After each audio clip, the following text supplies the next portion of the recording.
Hello प्यारे बच्चों, आज की इस वीडियो में देखेंगे कक्षा 7 विषय हिंदी 8 ग्रेड अभ्यास पुस्तिका सत्र आपका ये 2024-25 का आपकी न्यू बुक है। तो प्यारे बच्चों, आज की इस वीडियो में देखेंगे पाठ एक में दिया है मेरी भावना से लेके पाठ 25 में दिया है यातायात सुरक्षा। तो आपको जो है इस वीडियो में पाठ 1 से लेके पाठ 25 तक जो है संपूर्ण सॉल्यूशन आज की इस वीडियो में दिया जाएगा। तो आपको जो है इस वीडियो में लास्ट तक बने रहना है, जिससे आपको सारे प्रश्नों के उत्तर आपको मिल सके। तो चलिए शुरू करते हैं। पहला आता है आपका मेरी भावना। पहला क्वेश्चन आता है आपका बहुविकल्पीय प्रश्न। प्रश्न क्रमांक पहला में है प्रार्थना कविता के आधार पर हृदय में कौन सा भाव होना चाहिए। तो आपका उत्तर हो जाएगा ए नंबर प्रेम। तो यहाँ पे आपको प्रेम लिख देना है। दूसरे में कविता में सौंदर्य उत्पन्न करते हैं, तो आपका उत्तर हो जाएगा सी नंबर अलंकार। इसके बाद नेक्स्ट आता है आपका प्रश्न क्रमांक 3 में है दूसरों की उन्नति को देखकर किसका भाव नहीं आना चाहिए। तो आपका जो उत्तर है डी नंबर रहेगा ईर्ष्या का भाव नहीं आना चाहिए। इसके बाद आता है आपका चौथा में है बुरे रास्ते पर चलने वालों के प्रति कवि के मन में आने वाला भाव है। तो उत्तर हो जाएगा आपका डी नंबर साम्य भाव। 5 में है जाना क्रिया का भूतकाल है। तो उत्तर हो जाएगा बी नंबर गया। इसके बाद नेक्स्ट आता है आपका नीचे दिए गए शब्दों में से उचित शब्द चुनकर रिक्त स्थानों की पूर्ति कीजिए। तो यहाँ पे आपको खाली स्थान भरना है। तो देख लीजिए, पहला 6वें में है किसी के दोषों को देखने के स्थान पर हमें शाम का भाव रखना चाहिए। तो यहाँ पे आपको शाम में लिखना है। और यहाँ पे न्याय मार्ग भरना है आपको। और 8वां में आपको करुणा भरना है। 9 में आपको अनुप्रास और 10 में आपको भविष्यकाल। तो इस तरह से आप भर लीजिएगा। इसके बाद नेक्स्ट क्वेश्चन आता है आपका अति लघुत्तरीय प्रश्न। प्रश्न क्रमांक 11 में है काल किसे कहते हैं। तो आपको उत्तर में लिखना है क्रिया के जिस रूप में कार्य करने या होने के समय का ज्ञान होता है उसे काल कहा जाता है। 12 आता है। इसके बाद 12 में है फैले प्रेम परस्पर जग में मोह दूर पर हरा करे अप्रिय कटुक कठोर शब्द नहीं कोई मुख से कहाँ करे। उक्त पंक्ति में आए अनुप्रास अलंकार वाले वर्ड छाट कर लिखिए। तो आपको उत्तर में लिखना है उक्त पंक्ति में आए अनुप्रास अलंकार वाले शब्द। तो आपको लिखना है वर्ड पा र और का। तो इस तरह से आपको वर्ड छाट के लिखना है। इसके बाद नेक्स्ट आता है आपका 13 में है मेरी भावना कविता में लक्ष्मी आए या जाए से कवि का क्या आशय है। तो आपको उत्तर में लिखना है इस कविता में लक्ष्मी आए या जाए से कवि का आशय धन के आने और जाने से है। 14 आता है मेरी भावना कविता में कवि किससे दूर होना चाहता है। उत्तर होगा कवि धन दौलत मोह लोभ लालच आदि से दूर होना चाहता है। इसके बाद नेक्स्ट आता है आपका लघुत्तरीय प्रश्न। प्रश्न क्रमांक 15 में है हमें किसी से अप्रिय व कठोर शब्द क्यों नहीं कहना चाहिए। तो उत्तर में लिखना है क्योंकि अप्रिय व कठोर शब्द संसार में कितने ही झगड़े पैदा कर देती है और उसका प्रभाव बहुत ही कष्टकारक होता है। इसके बाद आता है आपका 16 में है मैत्री भाव जगत में मेरा सब जीवों से नित्य रहे। उक्त पंक्ति का भावार्थ अपने शब्दों में लिखिए। तो आपको उत्तर में लिखना है भावार्थ दुनिया के सभी जीव जंतुओं एवं पादपों से व्यवहार प्रतिदिन मित्रवत हो। इसके बाद नेक्स्ट आता है आपका 17। प्रश्न क्रमांक 17 में है मेरी भावना कविता में आए किन किन सद्गुणों को आप अपनाना चाहेंगे।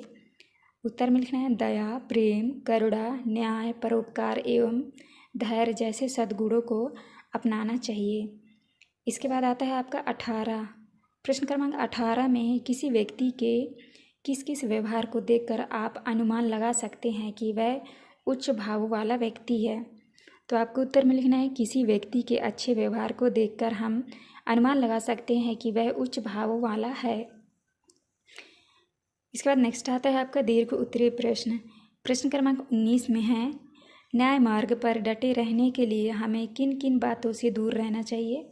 उत्तर में लिखना न्याय मार्ग पर डटे रहने के लिए व्यक्ति को स्थिर और निष्कपट रहना चाहिए। उसे अपनी बात स्पष्ट और तथ्याधारित रखनी चाहिए। विवाद को बढ़ावा नहीं देना चाहिए और कानूनी प्रक्रियाओं का पालन करना चाहिए। इसके बाद नेक्स्ट आता है आपका प्रश्न क्रमांक 20 में है सत्य और परोपकार की भावना से संबंधित शाला पुस्तकालय में या अन्यत्र पढ़ी हुई कोई एक कहानी अपने शब्दों में लिखिए। तो यहाँ पे आपको लिखना है, एक गांव में राजू नाम का एक लड़का रहता था। राजू बहुत ही दयालु और ईमानदार था। एक दिन उसे रास्ते में एक बटुआ मिला जिसमें बहुत सारे पैसे और कुछ कागजात थे। राजू ने सोचा यह किसी का होगा जिसे इस बहुत ज़रूरत होगी। उसने बटुए में एक पता देखा और वहां पहुंच गया। दरवाज़ा खोला तो उसने देखा एक बुजुर्ग आदमी चिंतित होकर बटुए को ढूंढ रहा था। राजू ने बटुए उन्हें देते हुए कहा, दादाजी यह आपका बटुआ है, मुझे रास्ते में मिला था। बुजुर्ग आदमी की आंखों में आंसू आ गए। उन्होंने राजू को गले लगाते हुए कहा, बेटा तुम्हारी ईमानदारी ने मेरा विश्वास इंसानियत पर और मजबूर कर दिया है।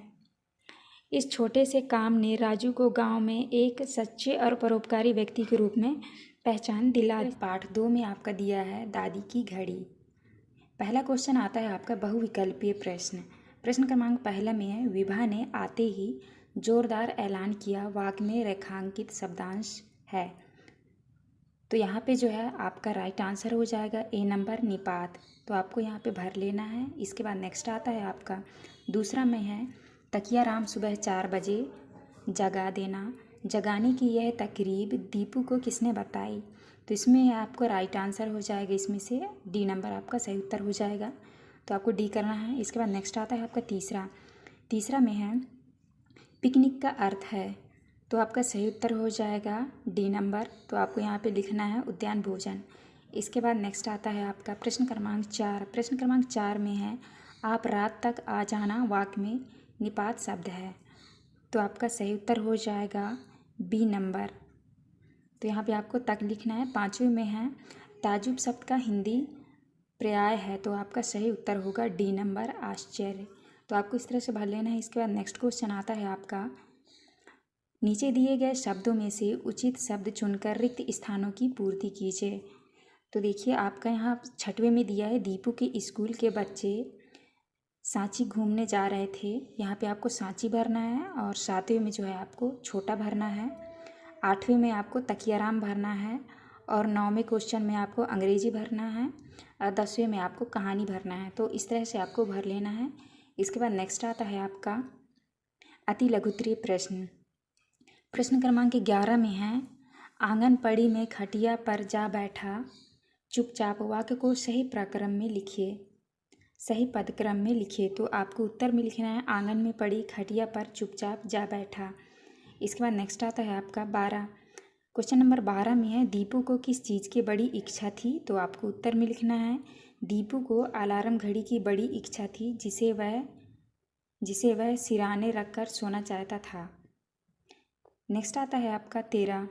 प्रश्न क्रमांक 13 में है, दीपू के दोस्त उससे ईर्ष्या क्यों करते थे? तो आपको उत्तर में लिखे हैं, दीपू के दोस्त उससे ईर्ष्या इसलिए करते हैं क्योंकि वह पूरे घर में सबका लाडला है, पर उसे इस बात की जरा भी खुशी नहीं थी। इसके बाद नेक्स्ट आता है आपका 14। ही और भी निपात का प्रयोग करते हुए 2-2 वाक्य बनाकर लिखिए।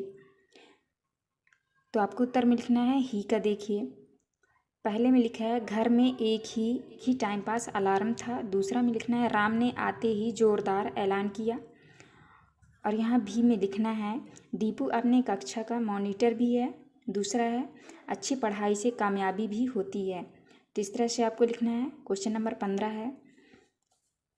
15 में है, दम साधना मुहावरे का अर्थ लिखकर वाक्य में प्रयोग कीजिए। तो आपको उत्तर में लिखना है, दम साधना चुपचाप रह जाना, प्रयोग करना है। घड़ी के टूट जाने पर दीदी और भैया डांट खाने के बाद दीपू का दम साध गया। तो इस तरह से आपको लिखना है। इसके बाद नेक्स्ट आता है आपका 16। प्रश्न क्रमांक 16 में है, घड़ी कैसे टूट गई थी? तो आपको उत्तर में लिखना है, सारी रात बिस्तर पर इधर से उधर चहल कदमी करते समय दीपू ने नींद में घड़ी में जोर से किक मार दी थी, जिससे घड़ी नीचे गिरी और टूट गई। 17 में है, दीपू को सुबह जल्दी उठाने से दीदी और मम्मी ने मना क्यों किया? तो आपको उत्तर में लिखना है, दीपू को सुबह जल्दी उठाने से दीदी और मम्मी ने इसलिए मना कर दिया क्योंकि दीदी को सुबह देर से उठना था एवं मम्मी ने भी काम के कारण मना कर दिया। इसके बाद नेक्स्ट आता है आपका प्रश्न क्रमांक 18 में है, यदि आपको किसी दर्शनीय स्थल पर ट्रिप पर जाना हो तो आप क्या क्या तैयारियां करेंगे? तो आपको उत्तर में लिखना है, यदि हमें किसी दर्शनीय स्थल पर ट्रिप पर जाना हो तो हम अपनी सभी ज़रूरत की आवश्यक सामग्री रखेंगे, जैसे कपड़े, भोजन की सामग्री, दवाई, ब्रश, पेस्ट आदि।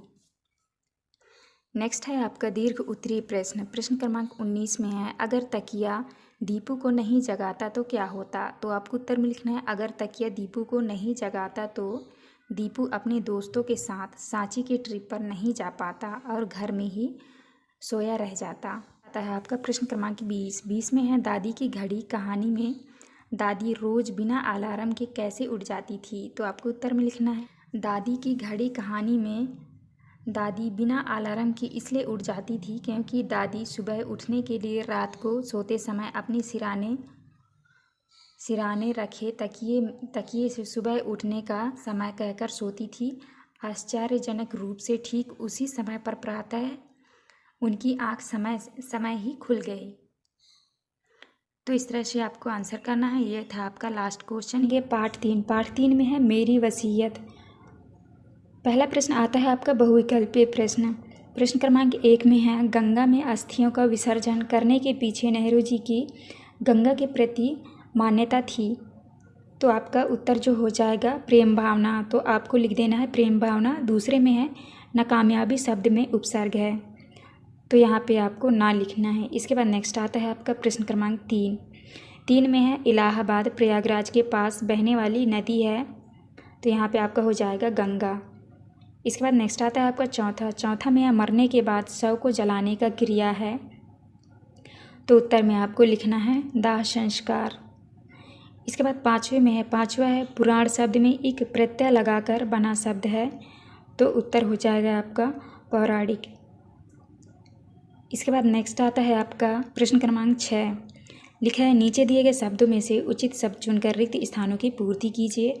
तो यहाँ पे आपको खाली स्थान भरना है।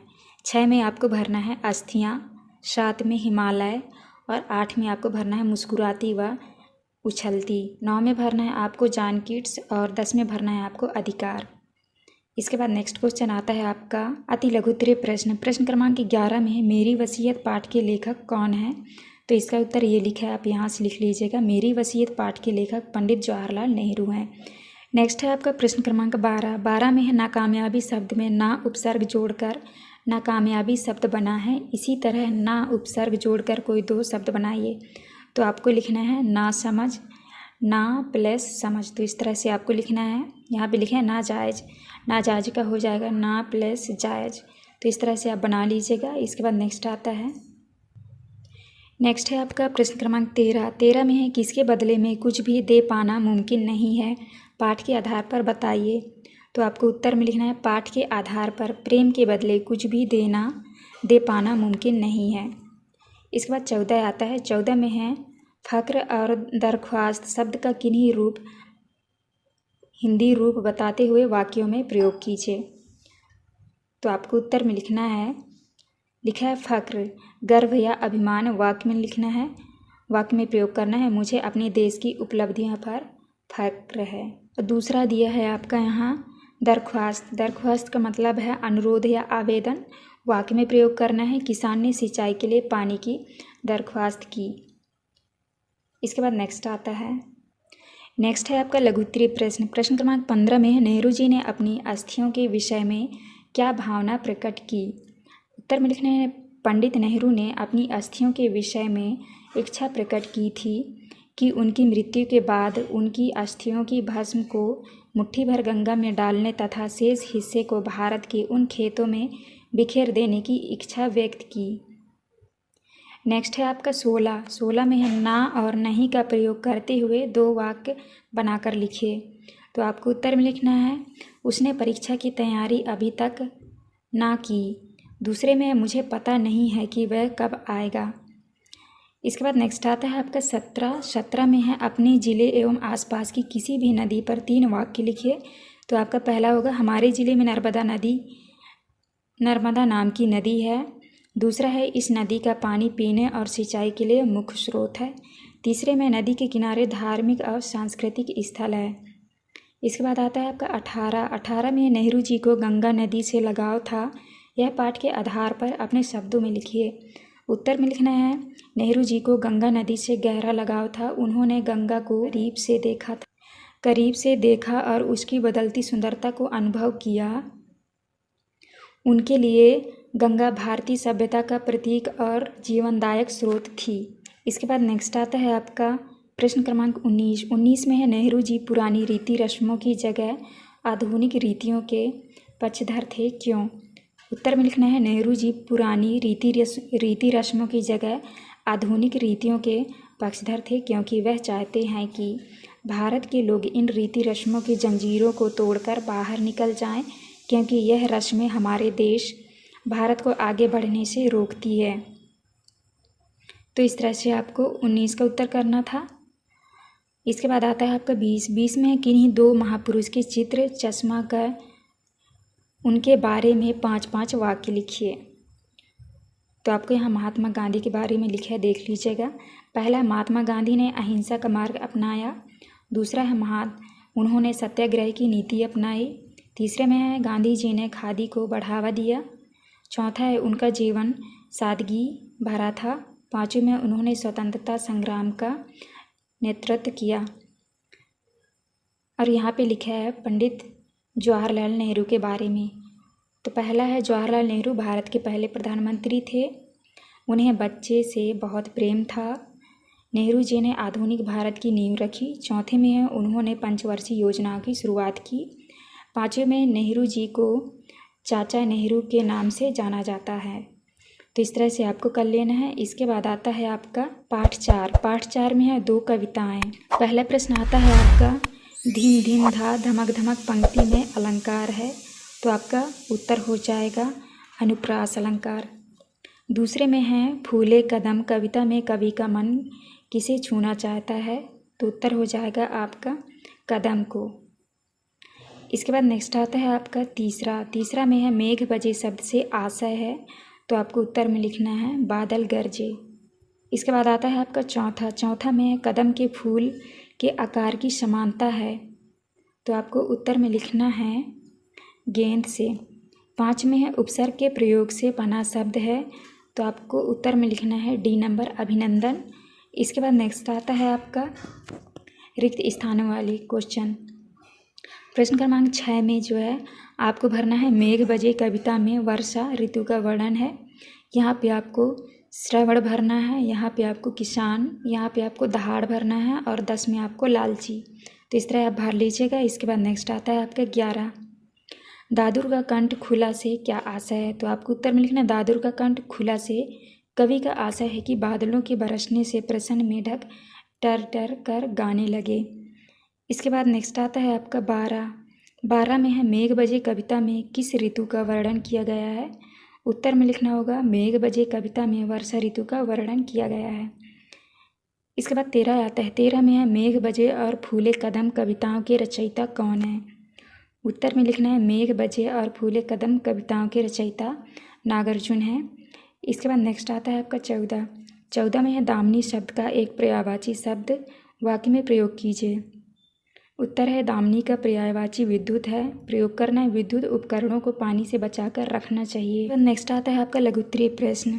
प्रश्न क्रमांक 15 में है 2 कविताएं पाठ से तुक वाले शब्दों का प्रयोग हुआ है। ऐसे तुक वाले शब्दों को खोजकर लिखिए, किसी एक शब्द का वाक्य में प्रयोग कीजिए।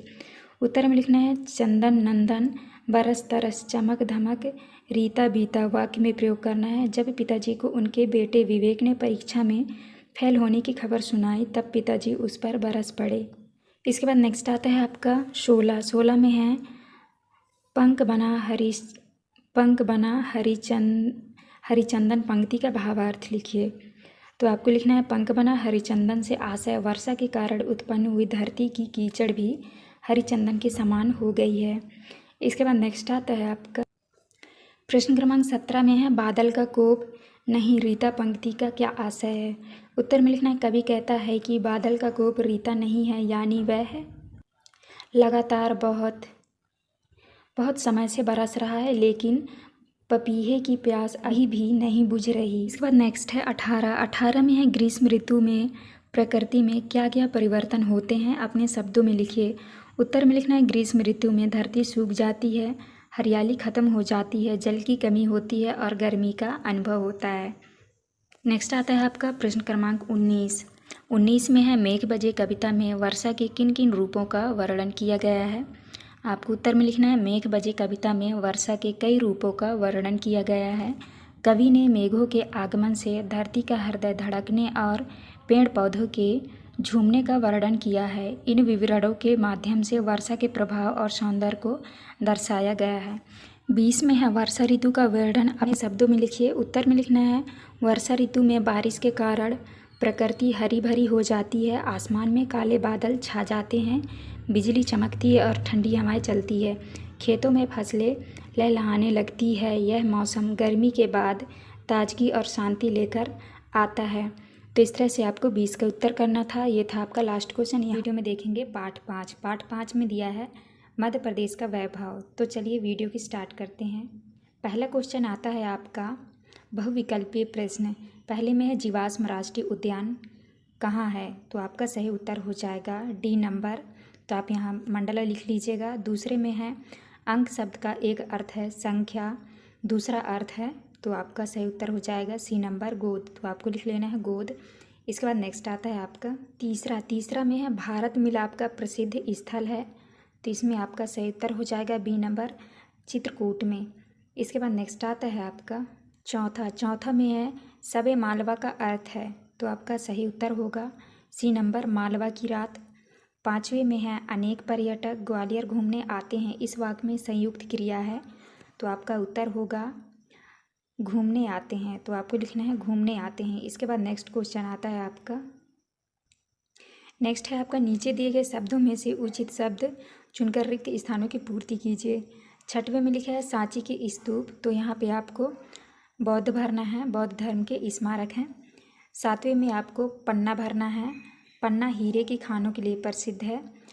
8वां में है छतरपुर शहर का नाम महाराजा छत्रसाल के नाम पे रखा गया है। इसके बाद आता है आपका 9वां में जो है आपको भरना है 2028। 10वें आपको भरना है अधिकतम, तो इस तरह से आपको भर लेना है। इसके बाद नेक्स्ट क्वेश्चन आता है आपका अति लघुत्तरीय प्रश्न। प्रश्न क्रमांक 11 में है पाठ के अनुसार मोक्षदायिनी नदी किसे कहा गया है, तो आपको उत्तर में लिखना है पाठ के अनुसार मोक्षदायिनी नदी नर्मदा नदी को कहा गया है। इसके बाद आता है आपका प्रश्न क्रमांक 12 में है निम्नलिखित में से लोकगीत और लोक नाट्य पहचान कर लिखिए। दादरा माच भजन, ढोला माच, स्वांग, ठुमरी, तो आपको जो है छाँट के लिखना है। लोकगीत में लिखना है आपको दादरा भजन ठुमरी, और लोक नाट्य में लिखना है माच ढोला माच स्वांग। नेक्स्ट है आपका 13 में है सोहन खेलता है और मुनिया पढ़ती है, वाक्य में से क्रिया शब्दों को छाट कर लिखिए। क्रिया शब्द नियुक्त वाक्य बनाइए, तो आपको उत्तर में लिखना है क्रिया शब्द में लिखना है आपको खेलता, पढ़ता, और वाक्य बनाना है सोहन खेलता है।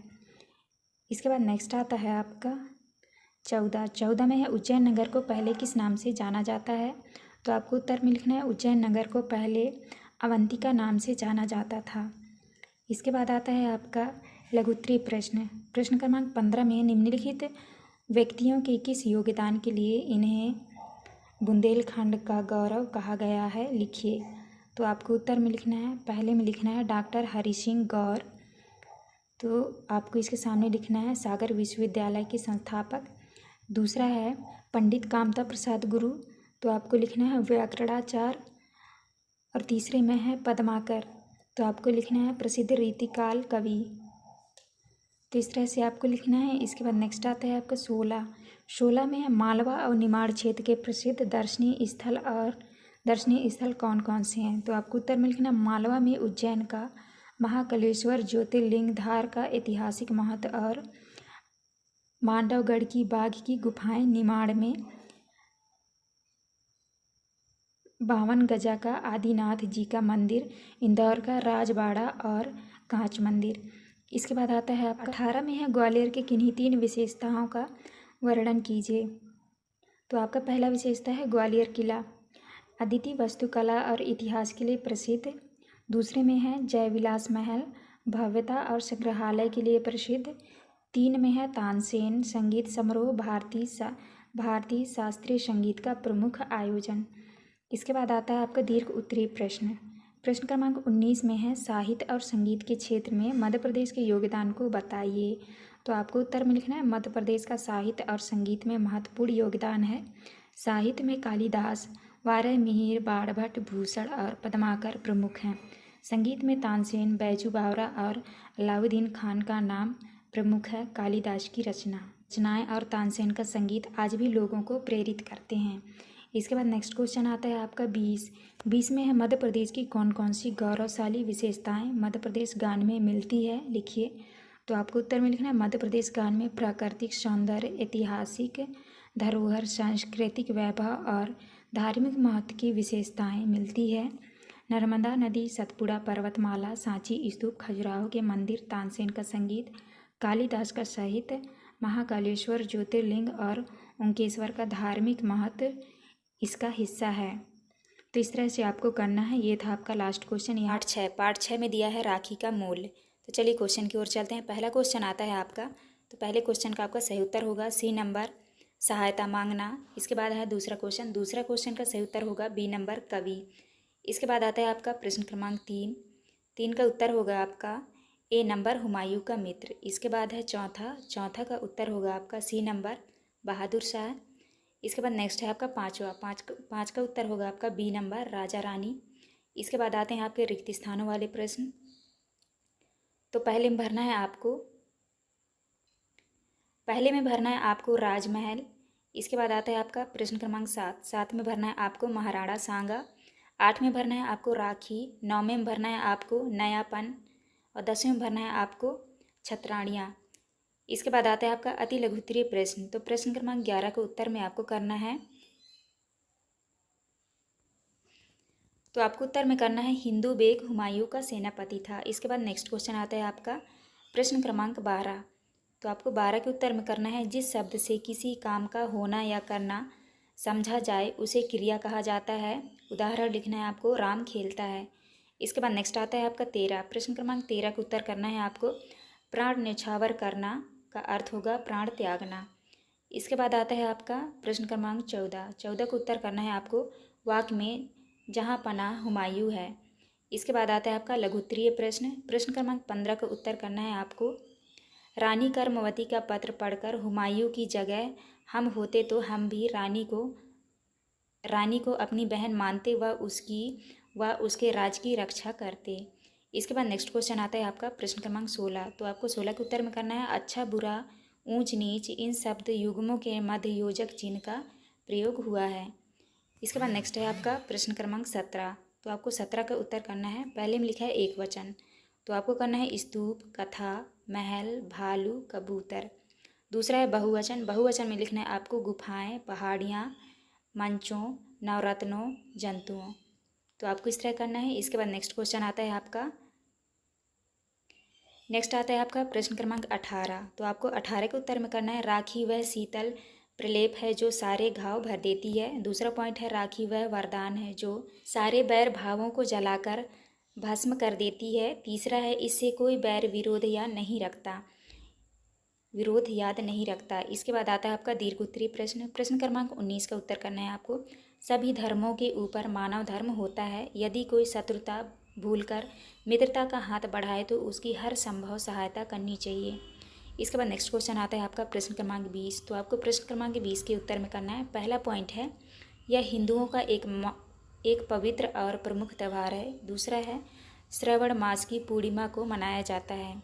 तीसरा पॉइंट है राखी भाई बहन के बीच प्यार और अटूट रिश्ते का प्रतीक है। चौथा पॉइंट में लिखना है आपको राखी बांधने के साथ बहनें अपनी भाइयों की कुशलता की कामना करती हैं। पांचवा है भाई जीवन भर अपनी बहन की रक्षा का प्रण लेते हैं।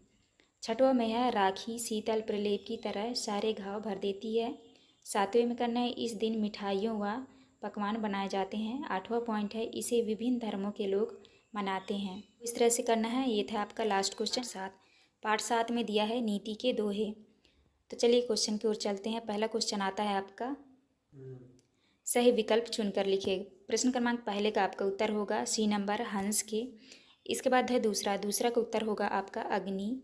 इसके बाद आता है आपका प्रश्न क्रमांक 3। 3 का उत्तर होगा आपका रहीम। इसके बाद नेक्स्ट क्वेश्चन आता है आपका प्रश्न क्रमांक 4। प्रश्न क्रमांक 4 का उत्तर होगा आपका बी नंबर परिश्रम की। इसके बाद है आपका पाँचवा का उत्तर होगा आपका डी नंबर ढेलेदार। इसके बाद नेक्स्ट क्वेश्चन आता है आपका रिक्त स्थानों की पूर्ति कीजिए। तो छठे में भरना है आपको बबूल, सातवें में भरना है आपको बीज, और आठवें में भरना है आपको चुप, और नौवें में भरना है आपको छंद, और 10वें में भरना है आपको वर्षा। तो आप इस तरह से भर लीजिएगा। इसके बाद नेक्स्ट क्वेश्चन आता है आपका उत्तर में करना है आपको रहीमन हीरा कब कह लाख टका मेरो मोल। इसके बाद नेक्स्ट क्वेश्चन आता है आपका प्रश्न क्रमांक 12। नेक्स्ट है आपका प्रश्न क्रमांक 12। तो 12 के उत्तर में करना है आपको तुलसीदास ने काया को खेत के समान कहा है। इसके बाद नेक्स्ट आता है आपका प्रश्न क्रमांक 13। तो आपको 13 के उत्तर में करना है तुलसीदास जी कहते हैं कि ईश्वर द्वारा रचित इस संसार में गुण और दोष समान रूप से व्याप्त हैं। यहाँ के जड़ और चेतन जीव गुणों और दोषों दोनों से युक्त हैं, परंतु सज्जन लोग हंस की तरह जलरूपी बुराई को छोड़कर दूध गुड़ की ग्रहण करते हैं। इसके बाद आता है आपका प्रश्न क्रमांक 14 के उत्तर में करना है आपको चंदन का पेड़ काटने पर भी अपनी सुगंध नहीं छोड़ता है। नेक्स्ट आता है आपका प्रश्न क्रमांक 15।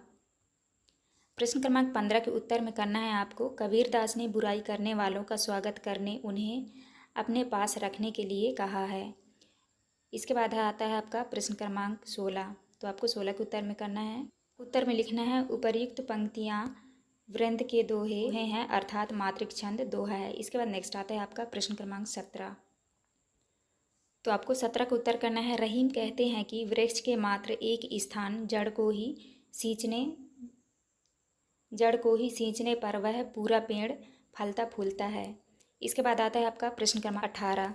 18 में दिया है अपने क्षेत्र में प्रचलित मौसम और कृषि से संबंधित 3 कहावतें लिखिए। तो यहाँ पे आपको प्रश्न क्रमांक 18 का उत्तर देख के कर लेना है। इसके बाद नेक्स्ट क्वेश्चन आता है आपका दीर्घ उत्तरीय प्रश्न। प्रश्न क्रमांक 19 में दिया है कबीर ने अपने दोहों में कौन कौन सी सीख दी है, पाठ के आधार पर लिखिए। तो आपको जो है प्रश्न क्रमांक 19 का उत्तर इस तरह से आपको कर लेना है। तो आप यहाँ से देख के कर लीजिएगा। इसके बाद नेक्स्ट आता है आपका प्रश्न क्रमांक 20। प्रश्न क्रमांक 20 में दिया है बार बार अभ्यास करने से सफलता अवश्य मिलती है, इस संबंध में अपना अनुभव लिखिए। तो आपको प्रश्न क्रमांक 20 का उत्तर यहाँ से देख के आपको कर लेना है। तो आप कर लीजिएगा। ये था आपका लास्ट क्वेश्चन। तो आज की वीडियो में देखेंगे पाठ 8। पाठ 8 में दिया है डॉक्टर अब्दुल कलाम के जीवन के प्रेरक प्रसंग। तो चलिए क्वेश्चन की ओर चलते हैं। पहला क्वेश्चन आता है आपका बहुविकल्पीय प्रश्न। तो प्रश्न क्रमांक पहला का उत्तर होगा आपका पहला होगा तत्पुरुष। इसके बाद दूसरा है प्रश्न क्रमांक दूसरा का आपका सही उत्तर हो जाएगा डी नंबर आपका सही उत्तर होगा रामधारी सिंह दिनकर। इसके बाद नेक्स्ट क्वेश्चन आता है आपका प्रश्न क्रमांक 3। तो आपको 3 के उत्तर में करना है डी नंबर युद्ध में। इसके बाद आता है आपका चौथा का सही उत्तर होगा आपका सी नंबर जलज। इसके बाद आता है आपका प्रश्न क्रमांक 5। तो 5 का उत्तर करना है आपको हीरा मोती। इसके बाद नेक्स्ट क्वेश्चन आते हैं आपके रिक्त स्थानों वाले प्रश्न। प्रश्न क्रमांक 6 में भरना है आपको कनिष्ठ सहायक वैज्ञानिक।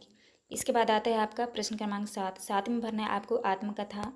8 में भरना है आपको राष्ट्रपति, और 9 में भरना है आपको आत्मविश्वास। और प्रश्न क्रमांक 10 में भरना है आपको को।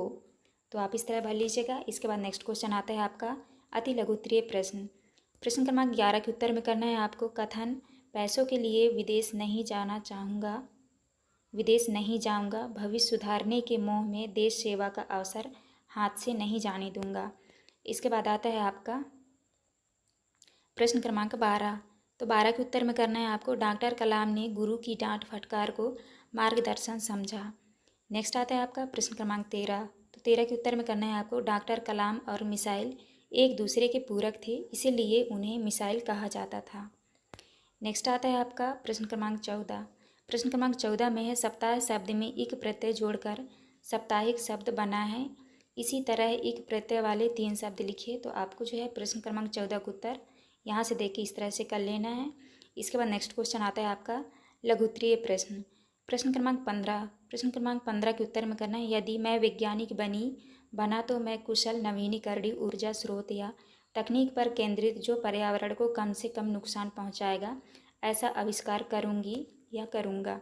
इसके बाद आता है आपका प्रश्न क्रमांक 16 के उत्तर में करना है, विवाह स्थल तक श्री राम की मूर्तियां ले जाने के लिए विशेष प्रकार की नौकाओं की व्यवस्था की जाती है। यह शुभ काम डॉक्टर कलाम का परिवार ही करता है। नेक्स्ट है आपका प्रश्न क्रमांक 17 के उत्तर में करना है, राम रावण युद्ध जिसमें राम अग्निबाण से रावण की नाभि में स्थित अमृत को सुखाकर उसका अंत कर देते हैं। अग्निबाण की इसी अवधारणा से ही अग्नि मिसाइल का सूत्रपात हुआ है। नेक्स्ट आता है आपका प्रश्न क्रमांक 18। तो आपको प्रश्न क्रमांक 18 के उत्तर में करना है, पहला है परिश्रम, दूसरा है परिचर्चा, तीसरा है परिहास और चौथा है परिजन। नेक्स्ट आता है आपका दीर्घ उत्तरीय प्रश्न। प्रश्न क्रमांक 19 में है, दिए गए वाक्य में रेखांकित कारक चिन्ह किस कारक का है, पहचान कर लिखिए। तो आपको जो है प्रश्न क्रमांक 19 का उत्तर यहाँ से देख के आपको कर लेना है, तो आप इस तरह से कर लीजिएगा। नेक्स्ट क्वेश्चन आता है आपका प्रश्न क्रमांक 20 में है, हम समय को स्वर्ण देकर भी वापस क्यों नहीं खरीद सकते, अपने विचार लिखिए। तो आपको प्रश्न क्रमांक 20 का उत्तर यहाँ से देख के आपको कर लेना है, तो आप इस तरह से कर लीजिएगा। ये था हमारा लास्ट क्वेश्चन। वाले हैं पाठ 9 में दिया है गौरैया। तो चलिए क्वेश्चन की ओर चलते हैं। पहला क्वेश्चन आता है आपका बहुविकल्पीय प्रश्न। तो पहले प्रश्न क्रमांक पहला का आपका सही उत्तर होगा बी नंबर गौरैया को। इसके बाद आता है आपका दूसरा का उत्तर होगा आपका डी नंबर विशेषण। नेक्स्ट है आपका तीसरा, तो तीसरे का उत्तर करना है आपको तिनकों में। इसके बाद आता है आपका प्रश्न क्रमांक चौथा, तो चौथा का उत्तर होगा आपका फुदकना। पांचवा का उत्तर होगा आपका नाव, तो आप इस तरह कर लीजिएगा। इसके बाद आते हैं आपके रिक्त स्थानों वाले प्रश्न। तो आपको प्रश्न क्रमांक 6 में भरना है सोने, 7 में भरना है आपको मटमैले, और 8 में भरना है आपको बहती, और 9 में भरना है आपको कच्ची, और 10वें में भरना है आपको भया। तो आप इस तरह से भर लीजिएगा। इसके बाद आता है आपका अति लघु उत्तरीय प्रश्न। तो प्रश्न क्रमांक 11 का उत्तर करना है आपको, कवि के घर में गौरैया चिड़िया के आने से ही कवि को हैरानी हो रही है। नेक्स्ट आता है आपका प्रश्न क्रमांक 12। तो 12 का उत्तर में करना है आपको, चिड़िया अपना नीड घास फूस और तिनकों से बनाती है। इसके बाद आपका आता है प्रश्न क्रमांक 13। तो आपको 13 के उत्तर में करना है, गौरैया फुर फुर करती हुई इधर उधर फुदक रही है जैसे कि मानो अंग अंग में बिजली भरी हो, थकती ही नहीं है। इसके बाद आता है आपका प्रश्न क्रमांक 14। तो 14 का उत्तर करना है आपको, कौवा एक समान पक्षी है, दूसरा है काले रंग का होता है, तीसरा पॉइंट है यह बहुत चालाक पक्षी होता है, चौथा है पौधों कौवा के 2 पैर होते हैं। इसके बाद आता है आपका लघु उत्तरीय प्रश्न। प्रश्न क्रमांक 15 के उत्तर में करना है आपको, वायु की हल्की हल्की लहरें पर जो आवाज़ उठ रही है उन लहरों पर गौरैया गतिशील बनी हुई है। नेक्स्ट आता है आपका प्रश्न क्रमांक 16। तो आपको प्रश्न क्रमांक 16 का उत्तर करना है, फूली नहीं समाती से कवि का आशय है अति प्रसन्नता। इसके बाद आता है आपका प्रश्न क्रमांक 17।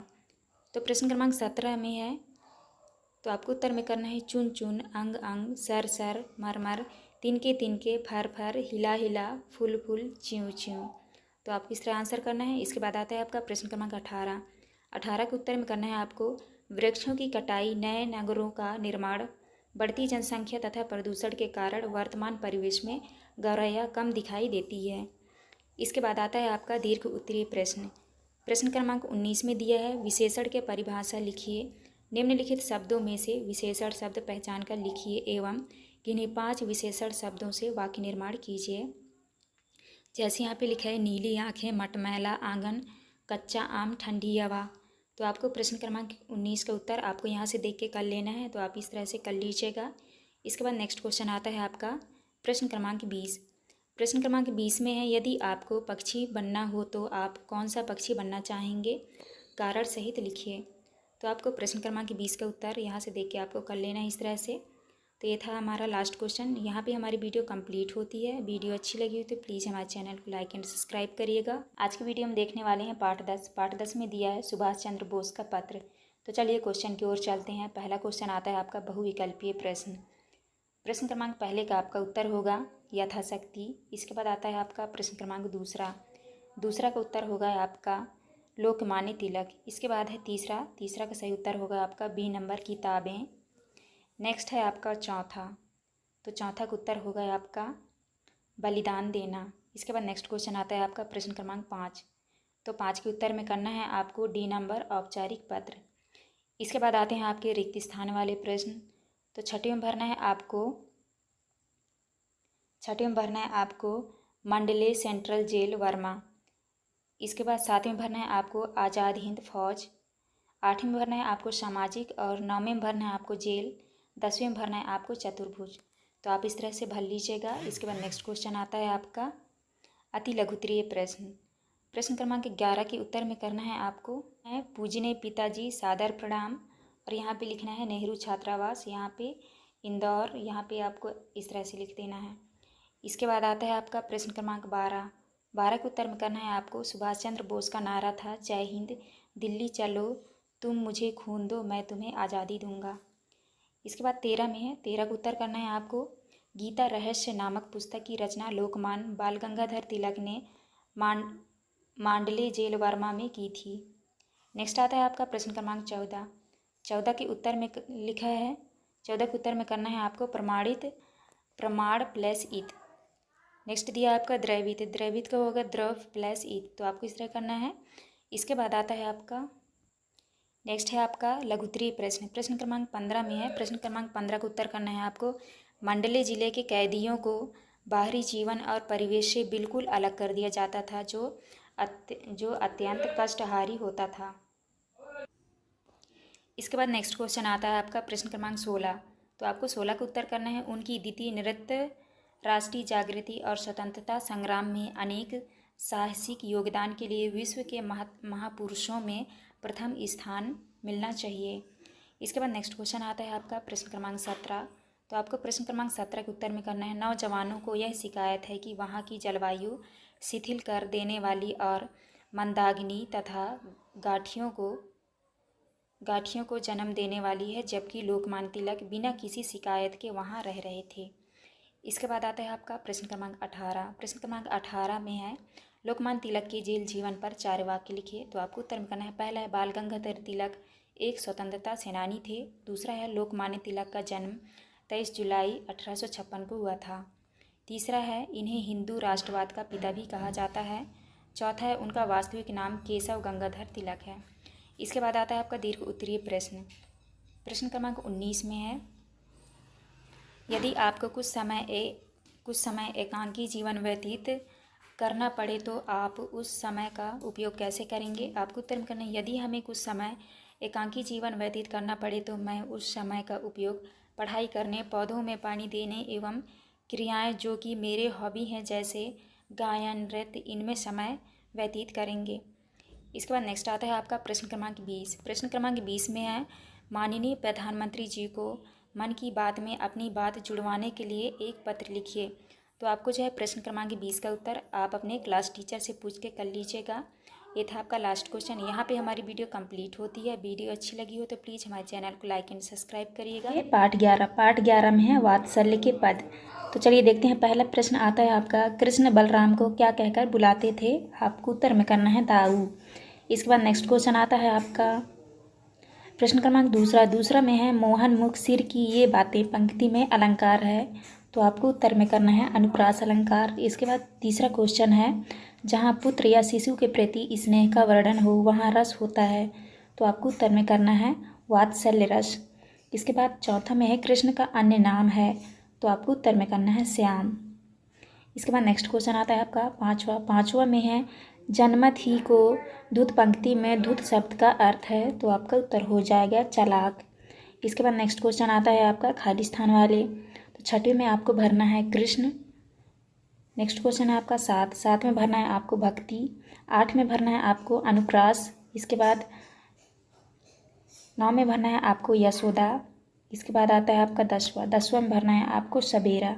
तो आप इस तरह खाली स्थान भर लीजिएगा। इसके बाद नेक्स्ट क्वेश्चन आता है आपका अति लघुत्तरीय प्रश्न। प्रश्न क्रमांक 11 में है वात्सल के पद पाठ में गोपिका सुबह सुबह कहाँ गई थी। तो आपको उत्तर में करना है गोपिका सुबह सुबह यशोदा के घर गई थी। 12 में है रस किसे कहते हैं। उत्तर में करना है पद्य या गद्य को पढ़ने या सुनने में दर्शक या श्रोता को जो आनंद की अनुभूति होती है उसे रस कहते हैं। 13 में है स्वामी भक्त शब्द का वाक्य में प्रयोग कीजिए। आपको उत्तर में करना है लोकमान तो अपने मालिक का स्वामी भक्त हैं। इसके बाद 14 में है वात्सल के पद में किस पंक्ति में कवि ने प्रभु को अंतर्यामी बताया है। तो आपको उत्तर में करना है सूरदास प्रभु अंतर्यामी ग्वालिनी मन की जानी। इसके बाद नेक्स्ट आता है आपका लघुत्तरीय प्रश्न। प्रश्न क्रमांक 15 में है वात्सल के पद पाठ की किन पंक्तियों में यशोदा कृष्ण का श्रृंगार कर रही है। आपको उत्तर में करना है तेल लगाई के अंचन भव बनाई डिठौन ही डाली हमें लानी हर निहारत भारत जव पुकारत छौनी। तो इस तरह आपको करना है। इसके बाद आता है आपका प्रश्न क्रमांक 16 में निम्नलिखित शब्दों को हिंदी मानक भाषा के शब्दों में बदलिए। माखन जूती पूत तारी भौन जग। तो आपको उत्तर में करना है मक्खन जूती युति पुत का हो जाएगा पुत्र तारी ताली मोहन का मौन जुग युग। इसके बाद आता है आपका प्रश्न क्रमांक 17। प्रश्न क्रमांक 17 में आप अपनी माँ से किस बात की जिद करते हैं या शिकायत करते हैं लिखिए। तो आपको उत्तर में करना है मैं अपनी माँ से कभी कभी ज़्यादा खेलने की जिद करता हूँ, लेकिन माँ कहती है कि पहले पढ़ाई करनी चाहिए। मुझे लगता है कि माँ को मेरी खेलने की ज़रूरत को भी समझना चाहिए। इसके बाद 18 में है गोरे नंद यशोदा गोरी तुम कत श्याम शरीर तारी तय हंसत ग्वाल सब सिखे दैत बलवीर। तो आपको आंसर में करना है। तो यहाँ पे आपका पंक्ति दिया हुआ है, पंक्तियों का भाव अपने शब्दों में स्पष्ट कीजिए। तो आपको उत्तर में करना है इन पंक्तियों में सूरदास जी कह रहे हैं कि नंद बाबा और यशोदा गोरी हैं, फिर भी उनकी पुत्र कृष्ण श्याम वर्ण का क्यों है। ग्वाल बाल कृष्ण चढ़ते हुए हंसते हैं और बलराम उन्हें ऐसा करना सिखाते हैं। इसके बाद आता है आपका दीर्घोत्तरीय प्रश्न। प्रश्न क्रमांक 19 में निम्नलिखित पंक्तियों को पढ़कर रस पहचान कर लिखिए। आपको उत्तर में करना है रस पहचान कर लिखिए। तो पहला में लिखा है ठुमक चलत रामचंद्र बजत पैजानिया। दूसरा है इस दौर धूप में क्या रखा आराम करो आराम। तीसरे में है एक अचंभा देखा रे भाई डांडा सिंह चरावे गाई। तो आपको उत्तर में करना है पहले का होगा आपका श्रृंगार रस, दूसरा का हो जाएगा शांत रस और तीसरे का हो जाएगा अद्भुत रस। इसके बाद नेक्स्ट क्वेश्चन आता है आपका प्रश्न क्रमांक 20 में वात्सल के पद में कृष्ण के बालपन का वर्णन किया गया है। आप श्री कृष्ण के बारे में क्या जानते हैं लिखिए। उत्तर में करना है श्री कृष्ण नंद बाबा और यशोदा मैया के पुत्र हैं। अनेक भाई का नाम बलराम था। श्री कृष्ण बचपन में बहुत नटखट थे, वह बहुत अच्छी बांसुरी बजाते थे। बड़े होकर भी बहुत ही पराक्रमी हुए। उन्होंने अपने अधर्मी मामा कंस का वध किया था। तो आपको इस तरह करना है। ये था आपका लास्ट क्वेश्चन। यहाँ पे हमारी वीडियो कंप्लीट होती है। पार्ट 12 में है नींव का पत्थर। तो चलिए क्वेश्चन की ओर चलते हैं। पहला क्वेश्चन आता है आपका बहुविकल्पीय प्रश्न। प्रश्न क्रमांक पहला में है स्वराज शब्द का अर्थ होगा। तो आपको उत्तर में करना है अपना राज। दूसरे में है तोपों की मार से फिरंगियों ने पीठ दिखा दी। वाक्य में रेखांकित शब्द का अर्थ है। आपको उत्तर में करना है भाग जाना। इसके बाद नेक्स्ट आता है आपका नींव का पत्थर पाठ की विधा है। तो आपको उत्तर में करना है कहानी। चौथे में है महारानी लक्ष्मीबाई डैश की रानी थी। आपको उत्तर में करना है झांसी। इसके बाद आता है आपका प्रश्न क्रमांक 5वां में स्वर्ग चले जाना मुहावरे का अर्थ है। उत्तर होगा आपका मर जाना। इसके बाद नेक्स्ट आता है आपका खाली स्थान वाले प्रश्न। तो आपको जो है 6वीं में भरना है वो 1857, 7वीं में भरना है आपको झांसी, 8वीं में भरना है आपको भारत और 9वीं में भरना है आपको रघुनाथ राव, 10वीं में भरना है आपको प्रश्नवाचक चिन्ह। तो आप इस तरह भर लीजिएगा। इसके बाद नेक्स्ट क्वेश्चन आता है आपका अति लघुत्तरीय प्रश्न। प्रश्न क्रमांक 11 में है एक एक करके सभी नींव के पत्थर बन गए। पंक्ति में रेखांकित मुहावरे का अर्थ लिखकर वाक्यों में प्रयोग कीजिए। तो आपको उत्तर में करना है अर्थ है वह व्यक्ति या वस्तु जो किसी कार्य की शुरुआत या आधार प्रदान करता है। उदाहरण वाक्य स्वतंत्रता संग्राम के सभी सेनानी नींव के पत्थर बन गए। 12 में है लक्ष्मीबाई की सहेलियों के नाम क्या थे। आपको उत्तर में करना है लक्ष्मीबाई की सहेलियों के नाम जूही और मुंदर थे। इसके बाद नेक्स्ट आता है आपका प्रश्न क्रमांक 13 में है जूही के चरित्र की सबसे बड़ी विशेषता क्या है। आपको उत्तर करना है जूही के चरित्र की सबसे बड़ी विशेषता उसकी निष्ठा और साहस थी। इसके बाद 14 में फिरंगी का बिगुल बज उठा तो लक्ष्मीबाई की सेना का उद्घोष क्या था। तो आपको उत्तर में करना है फिरंगी का विकुल बज उठा तो लक्ष्मीबाई की सेना का उद्घोष था हर हर महादेव। इसके बाद नेक्स्ट क्वेश्चन आता है आपका क्वेश्चन नंबर 15। क्वेश्चन नंबर 15 में है सूर्य का तेज अनंत सूर्य में विलीन हो गया, पंक्ति का अर्थ स्पष्ट कीजिए। तो आपको उत्तर में करना है सूर्य का तेज अनंत सूर्य में विलीन हो गया। विलीन हो गया का अर्थ है कि एक महान व्यक्ति जीवन समाप्त हो गया और वह असीम असीम शांतियों में समा गया। इसके बाद नेक्स्ट क्वेश्चन आता है आपका प्रश्न क्रमांक 16 में है रानी लक्ष्मीबाई के कथन स्वामी भक्तों से ज़्यादा देशभक्तों की आवश्यकता है से आशय है, आप क्या समझते हैं। तो आपको उत्तर में करना है इस कथन से हम यह समझते हैं कि देश के प्रति निष्ठा और प्रेम किसी भी अन्य व्यक्तिगत निष्ठा से अधिक महत्वपूर्ण है। इसके बाद नेक्स्ट क्वेश्चन है आपका 17 में है स्वराज शब्द का प्रयोग करते हुए 3 वाक्य बनाइए। आपको उत्तर में करना है स्वराज की प्राप्ति के लिए लाखों ने बलिदान दिया, स्वराज हमारा जन्मसिद्ध अधिकार है, स्वराज के लिए संघर्ष करना हर नागरिक का कर्तव्य है। इसके बाद नेक्स्ट क्वेश्चन आता है आपका क्वेश्चन नंबर 18 में आपके अनुसार किसी इमारत में नींव का पत्थर क्यों महत्वपूर्ण होता है। आपको उत्तर में करना है किसी इमारत में नींव का पत्थर इसलिए महत्वपूर्ण होता है क्योंकि वही पूरे निर्माण का आधार होता है। इसके बाद आता है आपका दीर्घोत्तरीय प्रश्न क्रमांक 19 में है 1857 के स्वतंत्रता आंदोलन के विषय में पाठ के आधार पर लिखिए। तो आपको उत्तर में करना है 1857 का स्वतंत्रता संग्राम भारत का पहला बड़ा विद्रोह था जिसने रानी लक्ष्मीबाई, तात्या टोपे और कई अन्य सेनानियों ने अंग्रेज़ों के खिलाफ संघर्ष किया। इसके बाद 20 में है लक्ष्मीबाई के अलावा अन्य किसी स्वतंत्रता संग्राम सेनानी के बारे में लिखिए। तो आपको उत्तर में कहना है रानी लक्ष्मीबाई के अलावा तात्या टोपे एवं प्रमुख स्वतंत्रता संग्राम सेनानी थे।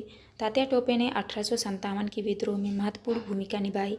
वे बहुत ही साहसी और रणनीति नेता थे जिन्होंने अंग्रेज़ों के खिलाफ कई सफल अभियान चलाए। तो आप किस तरह करना है, ये था आपका लास्ट क्वेश्चन। यहाँ पे हमारी वीडियो कंप्लीट होती है। पार्ट 13 में है अगर नाक ना होती। तो चलिए क्वेश्चन की ओर चलते हैं। पहला क्वेश्चन आता है आपका सुतवा नाम है, तो आपका सही उत्तर हो जाएगा डी नंबर सुंदर नाग का। दूसरा है कलर शब्द है, तो आपका उत्तर हो जाएगा विदेशी।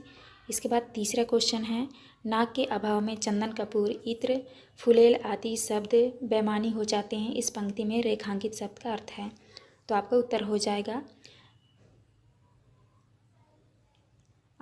जाएगा निर्थक। इसके बाद नेक्स्ट आता है आपका चौथा में है नायिकाओं की नाक को तलवार की धार से बढ़कर बताया गया है, इस वाक्य का मुख्य भाव है। आपका उत्तर हो जाएगा प्रशंसा। पांचवा है परेशान करना वाक्यांश के लिए उचित मुहावरा है। आपका उत्तर हो जाएगा नाक में दम करना। इसके बाद आता है आपका खाली स्थान वाले प्रश्न। छठवें में भरना है आपको प्रदूषण और यहाँ पे भरना है नाक। सातवें में भरना है आपको ऊंचे, आठवें में भरना है आपको इज्जत और नौवें में भरना है आपको बहुत परेशान करना और 10वें में भरना है आपको अंग्रेजी। तो आप इस तरह भर लीजिएगा। इसके बाद आता है आपका अति लघु उत्तरीय प्रश्न क्रमांक 3 में है रगड़ना मुहावरे का अर्थ बताते हुए वाक्य में प्रयोग कीजिए। तो आपको उत्तर में करना है अर्थ है दीनतापूर्वक प्रार्थना करना। यहाँ पे है प्रमोशन के लिए उसे बॉस के सामने नाक रगड़नी पड़ी। इसके बाद नेक्स्ट आता है आपका 12 में नक्सिक वर्णन का क्या आशय है। आपको उत्तर में करना है नक्सिक वर्णन का आशय है शरीर के हर अंग का विवरण देना, जैसे कि सिर से पांव तक का वर्णन करना। नेक्स्ट क्वेश्चन है आपका 13 में है नाक नक्कारे सी कब बजती है। तो आपको उत्तर में करना है नाक नक्कारे सी तब बजती है जब कोई व्यक्ति बहुत ज़ोर से खर्राटे लेता है, जैसे कि सोते समय। 14 में है असली हींग और देसी घी की पहचान कैसे होती है। आपको उत्तर में करना है असली हींग और देसी घी की पहचान नाक से की जाती है क्योंकि उनकी विशिष्ट सुगंध होती है जो नकली पदार्थों में नहीं पाई जाती। इसके बाद आता है आपका दीर्घोत्तरीय प्रश्न क्रमांक 15 में है वायु प्रदूषण को रोकने में नाक किस तरह सहायक है। आपको उत्तर में करना है नाक वातावरण में व्याप्त प्रदूषण को फेफड़ों तक पहुंचाने से रोकती है। इसके बाद छन्ने और झाड़ू का काम करते हैं जिससे प्रदूषण कण अंदर नहीं जा पाते। नेक्स्ट है आपका प्रश्न क्रमांक 16 में दिए गए शब्दों में से तत्सम तद्भव देशज और विदेशी शब्द छांटकर लिखिए। जैसे यहाँ पे लिखा है प्रदूषण, कटलेट, नक, फ्रंट, छज्जा, सर्जरी, खुशबू, पर्यावरण, ब्याह, चक्कर इत्यादि। तो आपको उत्तर में करना है यहाँ पे जैसे तत्सम के सामने लिखना है आपको प्रदूषण, पर्यावरण, तद्भव में लिखना है आपको छज्जा, चक्की। देशज में लिखना है आपको नाक, खुशबू। इसके बाद नेक्स्ट आता है आपका विदेशी। विदेशी में लिखना है आपको front, surgery, cutlet, special, beautiful, chocolate. तो आपको इस तरह करना है। इसके बाद नेक्स्ट क्वेश्चन आता है आपका 17। 17 में है नाक का बाल होना मुहावरे का अर्थ बताते हुए वाक्य में प्रयोग कीजिए। आपको उत्तर में करना है नाक। तो आपको अर्थ लिखना है, अधिक अर्थ में लिखना है प्रिय व्यक्ति होता है, प्रिय व्यक्ति होता है, वाक्य में प्रयोग करना है। यह आदमी विधायक का नाक का बाल है। इसके बाद नेक्स्ट क्वेश्चन आता है आपका 18। 18 में हमारे शरीर के किसी एक अंग के बारे में 3 से 4 पंक्तियाँ लिखिए। तो आपको उत्तर में लिखना है हमारे आँख हमारे शरीर का महत्वपूर्ण अंग है जो हमें देखने की क्षमता प्रदान करती है। आँखों में पुतली, लेंस और रेटिना जैसे हिस्से होते हैं जो जानकारी को मस्तिष्क तक पहुँचाते हैं। इसके बाद आता है आपका दीर्घोत्तरीय प्रश्न। प्रश्न क्रमांक 19 में अगर दांत ना होते तो क्या क्या होता? अपने शब्दों में लिखिए। उत्तर में लिखना है अगर दांत ना होते तो खाना चबाने और पचाने में कठिनाई होती। भोजन को ठीक से चबाने में दांत महत्वपूर्ण भूमिका निभाते हैं। दांत ना होने पर खाद्य पदार्थों को मुंह में एकत्रित करना, निगलना और पाचन प्रक्रिया में कठिनाई होती। इसके अलावा दांत चेहरे की सुंदरता में भी योगदान देते हैं और दांतों के बिना मुस्कुराना और बोलना कठिन हो सकता है। इसके बाद नेक्स्ट आता है आपका प्रश्न क्रमांक 20। 20 में है हमारे समाज में कौन कौन सी परंपराएं नाक रखने के लिए भी की जाती हैं? अपने शब्दों में लिखिए। आपको उत्तर करना है हमारे समाज में नाक रखने के लिए कई परंपराएं अपनाई जाती हैं, जैसे विवाह में दूल्हा दुल्हन की नाक पर विशेष ध्यान देना, सामाजिक समारोह में अपनी इज्जत और सम्मान बनाए रखने के लिए दिखावा करना और विभिन्न सांस्कृतिक अवसरों पर अपनी स्थिति और मान सम्मान को बनाए रखने के लिए व्यय करना। इन परंपराओं के माध्यम से लोग अपने समाज में अपनी प्रतिष्ठा को बनाए रखने का प्रयास करते हैं। तो आपको इस तरह करना है। ये था आपका लास्ट क्वेश्चन। यहाँ पे हमारी वीडियो कंप्लीट होती है। वीडियो अच्छी लगी तो प्लीज़ हमारे चैनल को लाइक एंड सब्सक्राइब करिएगा। पार्ट 14 में है मत ठहरो तुमको चलना ही चलना है। तो पहला क्वेश्चन आता है आपका आशा शब्द का विलोम है, तो आपका उत्तर हो जाएगा निराशा। दूसरा में है कवि ने किस व्रत को लेने की बात कही है, तो आपको उत्तर में करना है चलने का। तीसरा है मत ठहरो तुमको चलना ही चलना है, चलने के प्रण से तुम्हें नहीं टलना है। इन पंक्तियों में रेखांकित शब्द है, तो आपका उत्तर हो जाएगा तुकांत। इसके बाद नेक्स्ट आता है आपका चौथा में है दृढ़ निश्चय दिलाता है, उत्तर हो जाएगा सफलता। पांचवा में है पथ के कांटों को पैरों से चलना है, पंक्ति में रेखांकित शब्द का पर्यायवाची शब्द है, तो आपका उत्तर हो जाएगा रास्ता। नेक्स्ट आता है आपका खाली स्थान वाले प्रश्न। तो आपको छठवें में भरना है उपसर्ग, सातवें में भरना है आपको गतिशीलता। इसके बाद नेक्स्ट है आपका आठवें में भरना है आपको पतन, नौवें में भरना है आपको जनहित और 10वें में भरना है आपको पछताना।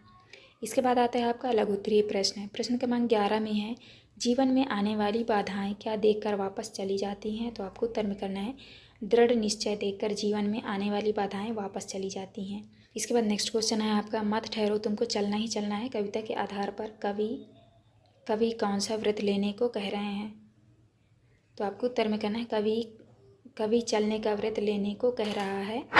13 में है पथ के कांटे किस बात का प्रतीक है, कविता के आधार पर बताइए, तो आपको उत्तर में लिखना है पथ के कांटे जीवन की कठिनाइयों और बाधाओं का प्रतीक है।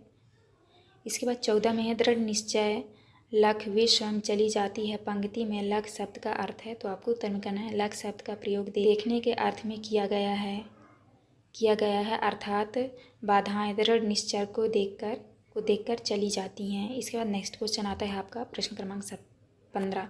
प्रश्न क्रमांक 15 में है जब चलने का व्रत लिया ठहरना कैसा, अपने हित सुख की खोज बड़ी छलना है, पंक्तियों का भावार्थ लिखिए। आपको उत्तर में करना है जब हमने जीवन में आगे बढ़ने का संकल्प लिया है तो रुकने का कोई कारण नहीं है। व्यक्तिगत सुख की खोज केवल एक मृगतृष्णा है जो हमें हमारे लक्ष्य से भटका सकती है। इसके बाद आता है आपका प्रश्न क्रमांक 16। 16 में कवि निरंतर चलते रहने को महत्व क्यों दे रहा है, तो आपको उत्तर में करना है कवि निरंतर चलते रहने को इसलिए महत्व दे रहा है क्योंकि जीवन में गतिशीलता की प्रगति का प्रतीक है। इसके बाद नेक्स्ट क्वेश्चन है आपका 17 में है कविता में निरंतर चलने का महत्व बताया गया है, आप पढ़ने का महत्व बताइए, पंक्तियों की रचना कीजिए। तो आपको उत्तर में करना है ज्ञान की ज्योत जलाओ जीवन का सच है, पढ़ने से मिलती शक्ति बढ़ती समझ है, शिक्षा से ही पाते हम मंजिल की राह, मंजिल की राह हर कदम पर मिलता हमें उजियारा है। तो आपको इस तरह करना है। इसके बाद नेक्स्ट आता है आपका 18 में है कर लिया काम भज लिया राम यह सच है, अवसर खोजकर तो सदा हाथ मलना है। उपर्युक्त पंक्तियों का अर्थ स्पष्ट कीजिए। तो आपको उत्तर में लिखना है अर्थ, अगर आपने अपने कर्तव्य का पालन किया और सही समय पर अवसर का लाभ उठाया तो अच्छा है, लेकिन अगर समय पर अवसर नहीं लिया तो पछताना ही रह जाता है। इसके बाद आता है आपका दीर्घ उत्तरीय प्रश्न। प्रश्न क्रमांक 19 में है जीवन में अनुशासन के महत्व को बताते हुए 6 से 8 पंक्तियाँ लिखिए। तो आपको उत्तर में करना है अनुशासन से जीवन में सफलता मिलती है, यह समय का सही उपयोग सिखाता है, अनुशासन से आत्मनियंत्रण विकसित होता है, यह कार्य में निरंतरता बनाए रखता है, अनुशासन से मन की शांति मिलती है। तो आप किस तरह करना है। इसके बाद आता है आपका प्रश्न क्रमांक 20 में मत ठहरो तुमको चलना ही चलना है, कविता का सार अपने शब्दों में लिखिए। तो आपको उत्तर करना है इस कविता का सार यह है कि जीवन में रुकना नहीं चाहिए, चाहे कितनी भी कठिनाइयाँ आए हमें निरंतर आगे बढ़ते रहना चाहिए। ठहराव पतन का प्रतीक है, जबकि निरंतरता सफलता की कुंजी। कवि हमें प्रेरित करता है कि हम साहस और निश्चय के साथ चुनौतियों का सामना करें और अपने लक्ष्य की ओर बिना रुके बढ़ते रहें। तो आपको इस तरह आंसर करना है। ये था आपका लास्ट क्वेश्चन। यहाँ पे हमारी वीडियो कंप्लीट होती है। पार्ट 15 में है छोटा जादूगर। तो चलिए क्वेश्चन की ओर चलते हैं। पहला क्वेश्चन आता है आपका, मेरा नाम छोटा जादूगर है, वाक्य में रेखांकित शब्द में विशेषण है। तो आपको उत्तर में करना है गुणवाचक। दूसरा में 1 रुपये का सिक्का पाने पर जादूगर। तो आपको उत्तर में करना है खुश हो गया। तीसरा में पाठ के अनुसार खिलौनों पर निशाना लगाते हैं। आपको उत्तर में करना है चूड़ी से। नेक्स्ट है आपका चौथा में छोटे जादूगर ने माँ की दवा का प्रबंध कैसे करने की सोची। तो आपको उत्तर में करना है खेल तमाशा दिखाकर। पांचवा है ठंडा शब्द में किस पंचम वर्ण का प्रयोग होगा। तो आपको उत्तर में करना है ना। इसके बाद नेक्स्ट क्वेश्चन आता है आपका खाली स्थान वाले। तो यहाँ पे आपको भरना है 6 में भरना है आपको गुड़िया, 7 में भरना है आपको हंसी, 8 में भरना है आपको तमाशा और 9 में भरना है आपको वाचालता, 10 में भरना है आपको दुर्बल। इसके बाद नेक्स्ट आता है आपका लघु उत्तरीय प्रश्न। प्रश्न क्रमांक 11 में है लाल कमलिनी से भरी वाक्य में विशेषण शब्द क्या है। तो आपको उत्तर में करना है इस वाक्य में लाल विशेषण है। नेक्स्ट है आपका प्रश्न क्रमांक 12 में है लेखक को छोटे जादूगर से ईर्ष्या कब हुई। तो आपको उत्तर में करना है लेखक को तब ईर्ष्या हुई जब जादूगर को 1 रुपया मिला और वह खुश हो गया। इसके बाद नेक्स्ट आता है आपका क्रमांक 13 में हिंदी साहित्य के क्षेत्र में मील का पत्थर किसे कहा गया। आपको उत्तर में करना है जयशंकर प्रसाद को हिंदी साहित्य के क्षेत्र में मील का पत्थर कहा गया है। 14 में गया करके चला नमस्कार, वह वाक्य को सही पदक्रम में लिखिए। तो आपको उत्तर में लिखना है वह नमस्कार करके चला गया। इसके बाद नेक्स्ट है आपका प्रश्न क्रमांक 15 में छोटा जादूगर की कौन सी 2 बातें अच्छी लगी, कहानी के आधार पर बताइए। तो आपको उत्तर में करना है उसका अपनी माँ के प्रति समर्पण और चिंता, दूसरा है उसकी निशानेबाजी और कला में निपुणता। इसके बाद नेक्स्ट आता है आपका प्रश्न क्रमांक 16 में छोटे जादूगर की तरह यदि आप जादूगर होते तो क्या क्या खेल दिखाते। आपको उत्तर में करना है मैं ताश के पत्तों से तरह तरह के जादू दिखाता, खिलौनों को चलाता और लोगों को अद्भुत करतब दिखाकर आनंदित करता। इसके बाद नेक्स्ट है आपका प्रश्न क्रमांक 17 में है उस दिन जादूगर की वाणी में प्रसन्नता की तरी नहीं थी, मानो उसके रोए रो रहे थे, लेखक ने ऐसा क्यों कहा, अपने विचार दीजिए। तो आपको उत्तर में करना है लेखक ने ऐसा इसीलिए कहा क्योंकि उस दिन जादूगर के मन में अपनी बीमार माँ की चिंता थी, दुखी था और उसके अंदर का दर्द उसकी वाणी में झलक रहा था। तो आप किस तरह करना है। इसके बाद नेक्स्ट क्वेश्चन आता है आपका प्रश्न क्रमांक 18 में है तमाशा देखने नहीं दिखाने आया हूँ, कुछ पैसे ले जाऊँगा, माँ को पथ दूंगा। इन पंक्तियों का भाव लिखिए। तो आपको उत्तर में करना है इन पंक्तियों का भाव है कि छोटे जादूगर का उद्देश्य तमाशा देखकर आनंद लेना नहीं था, बल्कि वह खेल दिखाकर पैसे कमाना चाहता था ताकि वह अपनी बीमार माँ की देखभाल कर सके।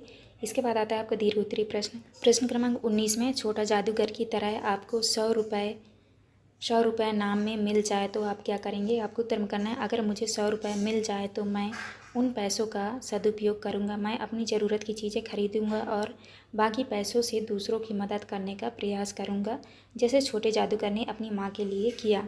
नेक्स्ट है आपका प्रश्न क्रमांक 20 में आप अपने देखे हुए जादू के खेल का वर्णन अपने शब्दों में कीजिए। आपको उत्तर में करना है मैंने एक बार एक जादू का खेल देखा था जिसमें जिसमें जादूगर ने एक टोपी से लगातार कबूतर निकाले। फिर उसने एक रुमाल को हवा में फेंका और वह अचानक एक फूल में बदल गया। उसकी हरकतें इतनी तेज और रहस्यमयी थी कि हम समझ ही नहीं पाए कि उसने कैसे किया। तो आपको इस तरह आंसर करना है। ये था आपका लास्ट क्वेश्चन। यहाँ पे हमारी वीडियो कंप्लीट होती है। वीडियो अच्छी लगे तो प्लीज़ हमारे चैनल को लाइक एंड सब्सक्राइब करिएगा। पार्ट 16 में है नरबदी। तो चलिए क्वेश्चन की ओर चलते हैं। पहला क्वेश्चन आता है, नरबदी कहानी में किस पर्वत की बात कही गई है? आपको उत्तर में करना है मैकाल। दूसरा है विशेषण शब्द है, आपका उत्तर हो जाएगा अगला। इसके बाद नेक्स्ट क्वेश्चन आता है आपका तीसरा में है, उसकी माँ उसे जन्म देकर स्वर्ण सिधार गई। वाक्य में रेखांकित मुहावरे का अर्थ है। आपको उत्तर में करना है मृत्यु हो जाना। चौथा में है तुम्बा से आशा है। आपको उत्तर में करना है लौकी का खोखला भाग। पांचवा है बाँसों का झुरमुट देखकर दुश्मन के चेहरे पर खुशी चमक उठी क्योंकि उसको बाँस चाहिए थे। आपको उत्तर में करना है झोपड़ी की मरम्मत के लिए। इसके बाद आते हैं आपके खाली स्थान वाले प्रश्न।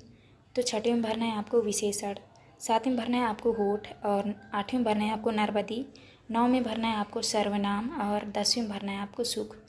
तो आप यहाँ से देख के कर लीजिएगा। इसके बाद नेक्स्ट क्वेश्चन आता है आपका अति लघुत्तरीय प्रश्न। प्रश्न क्रमांक 11 में है, दुग्गन को बाँसों की आवश्यकता क्यों थी? आपको उत्तर में करना है दुग्गन को बाँसों की आवश्यकता झोपड़ी की मरम्मत के लिए थी। 12 में नरबदी को थकान क्यों हो गई थी? तो आपको उत्तर में करना है लंबी चढ़ाई और प्यास के कारण। लंबी चढ़ाई और प्यास के कारण नरबदी को थकान हो गई थी। 13 में है पर्वत शब्द के कोई 3 पर्यायवाची शब्द लिखिए। तो आपको उत्तर में करना है पहाड़, शिखर, गिरी। इसके बाद नेक्स्ट क्वेश्चन आता है आपका 14 में है, दुग्गन के चेहरे पर अचानक खुशी क्यों दिखाई देने लगी? आपको उत्तर में करना है क्योंकि उसे मोटे बाँसों का झुरमुट दिखाई दिया जिससे उसकी मरम्मत की आवश्यकता पूरी हो सकती थी। इसके बाद आता है आपका दीर्घ अति लघुत्तरीय प्रश्न। प्रश्न क्रमांक 15 में है, आप प्रार्थना कब और क्यों करते हैं? आपको उत्तर में करना है प्रार्थना तब करते हैं जब हमें किसी विशेष स्थिति में मदद या सुरक्षा की आवश्यकता होती है या जब हम अपने और दूसरों की भलाई के लिए दुआ करते हैं। इसके बाद आता है आपका प्रश्न क्रमांक 16 में है, दुग्गन को झुरमुट के पास नर्मदी नदी मिलने का क्या कारण था? आपको उत्तर में करना है दुग्गन को झुरमुट के पास नर्मदी नहीं मिली। प्रश्न क्रमांक 16 में है, दुग्गन को झुरमुट के पास नर्मदी नहीं मिलने का क्या कारण था? आपको उत्तर में करना है दुग्गन को झुरमुट के पास नर्मदी नहीं मिली क्योंकि नर्मदी ने झरना बन जाने का निर्णय लिया था ताकि जंगल में कोई भी प्यास से ना मरे। इसके बाद 17 में है, आवट प्रत्यय जोड़कर 4 शब्द लिखिए। तो आपको उत्तर में लिखना है लिखावट, सजावट, बनावट, यहाँ पे हो जाएगा आपका मिलावट। इस तरह कर लेना है। इसके बाद आता है आपका प्रश्न क्रमांक 18 में सूरज तमतमाया हुआ था। वाक्य में सूरज के तमतमाने का अर्थ लिखिए। तो आपको उत्तर में करना है तमतमाना का अर्थ है बहुत गर्म होना। वाक्य में प्रयोग करना है आज सूरज तमतमाया जिससे मौसम में और भी गर्मी महसूस हो रही थी। इसके बाद नेक्स्ट क्वेश्चन आता है आपका प्रश्न क्रमांक 19 में है, दुग्गन जब लौटकर झुरमुट के पास पहुंचा उसके बाद क्या हुआ? अपने शब्दों में लिखिए। आपको उत्तर करना है जब दुग्गन झुरमुट के पास लौटा तो उसने देखा कि नर्मदी वहां नहीं थी। उसे आवाज़ सुनाई दी कि नर्मदी झरना बन गई है, अब जंगल में कोई भी प्यास से नहीं मरेगा। दुग्गन भावुक होकर रोने लगा और महसूस किया कि नर्मदी के बलिदान ने उसे अमर बना दिया है। इसके बाद आता है आपका प्रश्न क्रमांक 20। प्रश्न क्रमांक 20 में है, आपके आसपास के प्राकृतिक परिवेश का वर्णन अपने शब्दों में कीजिए। तो आपको उत्तर में करना है मेरे आसपास का प्राकृतिक परिवेश हरा भरा और शांतिपूर्ण है। यहाँ बड़े बड़े पेड़, रंगीन फूल और ताजगी भरी हवा है। आसमान नीला और बादलों से ढका रहता है जो वातावरण को और भी सुंदर बनाता है। तो आपको इस तरह आंसर करना है। ये था आपका लास्ट क्वेश्चन। पार्ट 17 में है और भी दूँ। चलिए क्वेश्चन की ओर चलते हैं। पहला क्वेश्चन आता है आपका, दी गई पंक्तियों में से अनुप्रास अलंकार की पंक्ति कौन सी है? आपको उत्तर में करना है थाल में लाऊं सजाकर भाल। इसके बाद नेक्स्ट आता है आपका दूसरा में, कवि थाल में सजाकर क्या ला रहा है? तो आपको उत्तर में करना है भाल। तीसरा में, मन समर्पित, तन समर्पित और यह जीवन समर्पित पंक्ति में भाव है। तो आपको उत्तर में करना है देश प्रेम का। नेक्स्ट है आपका चौथा में है, कवि अपने सीधे हाथ में चाहता है। तो आपको उत्तर में करना है तलवार। पाँचवें में, ये सुमन लो या चमन लो पंक्ति में सुमन शब्द का पर्यायवाची शब्द होगा। तो आपको उत्तर में करना है फूल। इसके बाद नेक्स्ट क्वेश्चन आता है आपका खालिस्तान वाले प्रश्न। छठवीं में भरना है आपको समर्पित, सातवीं में भरना है आपको क्षमा और आठवीं में भरना है आपको दरिद्र, नौवीं में भरना है आपको धार, इसके बाद 10वीं में भरना है आपको अनुप्रास। इसके बाद आता है आपका अति लघु उत्तरीय प्रश्न। प्रश्न क्रमांक 11 में है आप देश की सेवा किस तरह करना चाहेंगे, 2 वाक्य लिखिए। तो आपको उत्तर में करना है मैं देश की सेवा जागरूकता फैलाकर और अपने कर्तव्यों का पालन कर करना चाहूँगा। इसके बाद आता है आपका प्रश्न क्रमांक 12 में कवि शीश पर कौन सी छाया चाहता है। आपको उत्तर में करना है कवि शीश पर आशीष की छाया चाहता है। 13 में है पृथ्वी शब्द के 2 पर्यायवाची शब्द लिखिए। तो आपको उत्तर में करना है भूमि धरती। इसके बाद नेक्स्ट क्वेश्चन आता है आपका 14 में है कवि थाल में क्या सजाकर लाने की बात कह रहा है। आपको उत्तर में करना है कवि थाल में भाल सजाकर लाने की बात कह रहा है। इसके बाद आता है आपका लघु उत्तरीय प्रश्न। प्रश्न क्रमांक 15 में कवि मोह का बंधन तोड़ने की बात क्यों कह रहा है। आपको उत्तर में करना है कवि मोह का बंधन तोड़ने की बात इसलिए कह रहा है ताकि वह देश की सेवा और देश के प्रति अपनी जिम्मेदारियों को सही ढंग से निभा सके। इसके बाद आता है आपका 16 में है नीट के तृण तृण पंक्ति में तृण तृण का अर्थ लिखकर वाक्य में प्रयोग कीजिए। आपको उत्तर में करना है तृण तृण का अर्थ होता है हर एक दिन का वाक्य में प्रयोग करना है उसने अपने घर का तृण तृण समर्पित कर दिया। इसके बाद 17 में है रक्त का कण कण समर्पित पंक्ति से क्या आशय है। आपको उत्तर में करना है इस पंक्ति से आशय है कि कवि अपने शरीर के प्रत्येक रक्त कण को देश की सेवा में समर्पित करने की भावना व्यक्त कर रहा है। प्रश्न क्रमांक 18 में अनुप्रास अलंकार को उदाहरण सहित समझाइए। आपको उत्तर में करना है वाक्य में जहाँ एक ही अक्षर की आवृत्ति बार बार होती है वहाँ अनुप्रास अलंकार होता है। उदाहरण मन समर्पित, तन समर्पित और यह जीवन समर्पित। इसके बाद आता है आपका दीर्घ उत्तरीय प्रश्न। प्रश्न क्रमांक 19 में सैनिक अपने देश की रक्षा हेतु क्या क्या कार्य करते हैं, अपने शब्दों में लिखिए। आपको उत्तर में करना है सैनिक देश की सीमाओं की रक्षा करते हैं, युद्ध के समय मोर्चे पर जाकर देश के लिए लड़ते हैं और शांति के समय देश की आंतरिक सुरक्षा और शांति बनाए रखने में मदद करते हैं। वे कठिन परिस्थितियों में भी अपना कर्तव्य निभाते हैं और नागरिकों की सुरक्षा सुनिश्चित करते हैं। इसके बाद आता है आपका प्रश्न क्रमांक 20 में है कविता और भी दूँ का सार अपने शब्दों में लिखिए। आपको उत्तर में करना है कविता और भी दूँ में कवि अपने देश प्रेम और मातृभूमि के प्रति अपनी पूर्ण समर्पण भावनाओं को व्यक्त करता है। वह कहता है कि उसने अपनी संपूर्ण शक्ति और जीवन देश के लिए समर्पित कर दिया है और वह चाहता है कि देश की सेवा में और भी अधिक योगदान दे सके। कवि अपनी मातृभूमि के प्रति अपनी श्रद्धा और बलिदान की भावना को व्यक्त करता है। तो आपको इस तरह आंसर करना है। ये था आपका लास्ट क्वेश्चन। 18 में लोकमाता अहिल्याबाई। चलिए क्वेश्चन की ओर चलते हैं। पहला क्वेश्चन आता है आपका प्रशिक्षित शब्द में उपसर्ग है। आपका उत्तर हो जाएगा प्रा। दूसरा है अहिल्याबाई की वीरता की सभी बहुत प्रशंसा करते थे, वाक्य में रेखांकित शब्द का विलोम होगा। तो आपको उत्तर में करना है निंदा करना। इसके बाद आता है आपका तीसरा में है अहिल्याबाई होलकर अपने धार्मिक कार्यों से सारे भारत को बांधने वाली थी। तो आपको उत्तर में करना है राष्ट्रीय एकता के सूत्र में। इसके बाद चौथा में है महारानी अहिल्याबाई का विवाह किसके साथ हुआ था। आपको उत्तर में करना है खांडेराव होलकर। 5 में है अहिल्याबाई की तरह अन्य कौन सी महिला शासक हुई।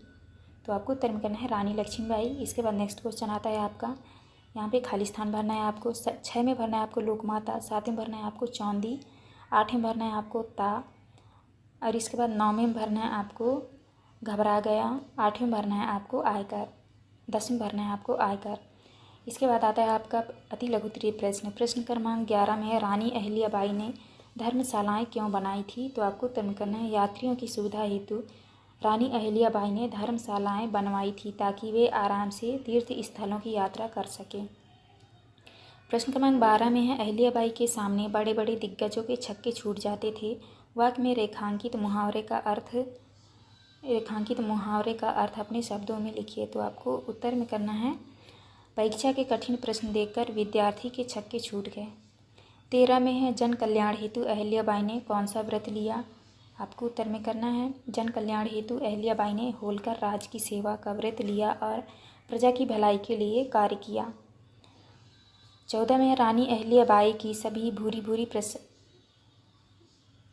प्रशंसा करते थे, वाक्य में रेखांकित शब्द का अर्थ लिखिए। तो आपको उत्तर में करना है भूरी भूरी प्रशंसा का अर्थ है अत्यधिक प्रशंसा करना। इसके बाद आता है आपका लघु उत्तरीय प्रश्न। प्रश्न क्रमांक 15 में है, पाठ के आधार पर रानी अहिल्याबाई के चरित्र की 3 विशेषताएं लिखिए। आपको उत्तर में करना है अहिल्याबाई के चरित्र की 3 विशेषताएं। पहला है साहसिक और वीरता से भरपूर, दूसरा है बुद्धिमान और दूरदर्शी शासक, तीसरा है धार्मिक और परोपकारी। 16 में है, अहिल्याबाई की किस चतुराई के कारण राघोवा ने युद्ध नहीं किया। तो आपको उत्तर में करना है अहिल्याबाई ने चतुराई से राघोवा को यह संदेश भेजा कि अगर वह युद्ध करेगा तो या तो एक नारी से हार जाएगा या एक विधवा का राज हड़पने का कलंक लगेगा। इस कारण राघोवा ने युद्ध नहीं किया। 17 में लूटपाट की समस्या अहिल्याबाई ने किस तरह हल की। तो आपको उत्तर में करना है अहिल्याबाई ने भीलों के सरदार को ही यात्रियों की सुरक्षा का दायित्व देकर यह नियम बनाया कि जिस इलाके में लूटपाट होगी उसकी भरपाई वहाँ के लोग करेंगे। इस तरह लूटपाट की समस्या हल की। 18 में रानी ने राघोवा से मिलने की क्या शर्त रखी। तो आपको उत्तर में करना है रानी ने राघोवा से कहा कि यदि वह संवेदना व्यक्त करने आ रहा है तो सेना लेकर नहीं बल्कि पालकी में बैठकर आए, तभी वह उसका स्वागत करेंगी। इसके बाद आता है आपका दीर्घ उत्तरीय प्रश्न। प्रश्न क्रमांक 19 में महारानी अहिल्या के शासनकाल में उनके द्वारा किए गए सामाजिक कार्यों का उल्लेख कीजिए। तो आपको उत्तर में करना है महारानी अहिल्याबाई ने धर्मशालाएं, मंदिर, कुएं और बावड़ियां बनवाकर समाज सेवा की। उन्होंने प्रजा के हित के लिए किसानों को सुविधा दी, उद्योगों को बढ़ावा दिया और साहित्यकारों को प्रोत्साहित किया। उनके कार्यों से राज्य में शांति और समृद्धि कायम रही, जिससे प्रजा सुखी और संतुष्ट रही। तो आपको इस तरह आंसर करना है। यह था आपका लास्ट क्वेश्चन पाठ 19 में ज्ञानदा की डायरी। तो चलिए क्वेश्चन की ओर चलते हैं। पहला आता है आपका ज्ञानदा ने अपनी बातें लिखी। तो आपको उत्तर में लिखना है डायरी में। दूसरा है team, railway station, stadium, train शब्द समूह है। तो आपको उत्तर में करना है अंग्रेजी भाषा का। इसके बाद तीसरा क्वेश्चन है ज्ञानदा को किस टीम के लिए चुना गया। तो आपको उत्तर में करना है हॉकी टीम। इसके बाद चौथा क्वेश्चन आता है आपका हमें उदारता और हार जीत को समान रूप से लेने का गुण सिखाते हैं। तो आपका उत्तर हो जाए खेल। 5वें भाभी के मुकाबले के लिए किस मुहावरे का प्रयोग करेंगे। तो आपको उत्तर में करना है कांटे की टक्कर। इसके बाद आता है आपका खाली स्थान वाले प्रश्न। तो 6वें भरना है आपको राष्ट्रीय, 7वें भरना है आपको भोपाल, 8वें भरना है आपको टीकमगढ़, 9वें भरना है आपको संभाग और 10वें भरना है आपको खेती। इसके बाद आता है आपका अति लघु उत्तरीय प्रश्न। प्रश्न क्रमांक 11 में है ज्ञानदा का चयन किस स्तर की टीम के लिए चुना हुआ था। टीम के लिए हुआ था। तो आपको उत्तर में करना है ज्ञानदा का चयन राज्य स्तरीय टीम स्तर के लिए हुआ था।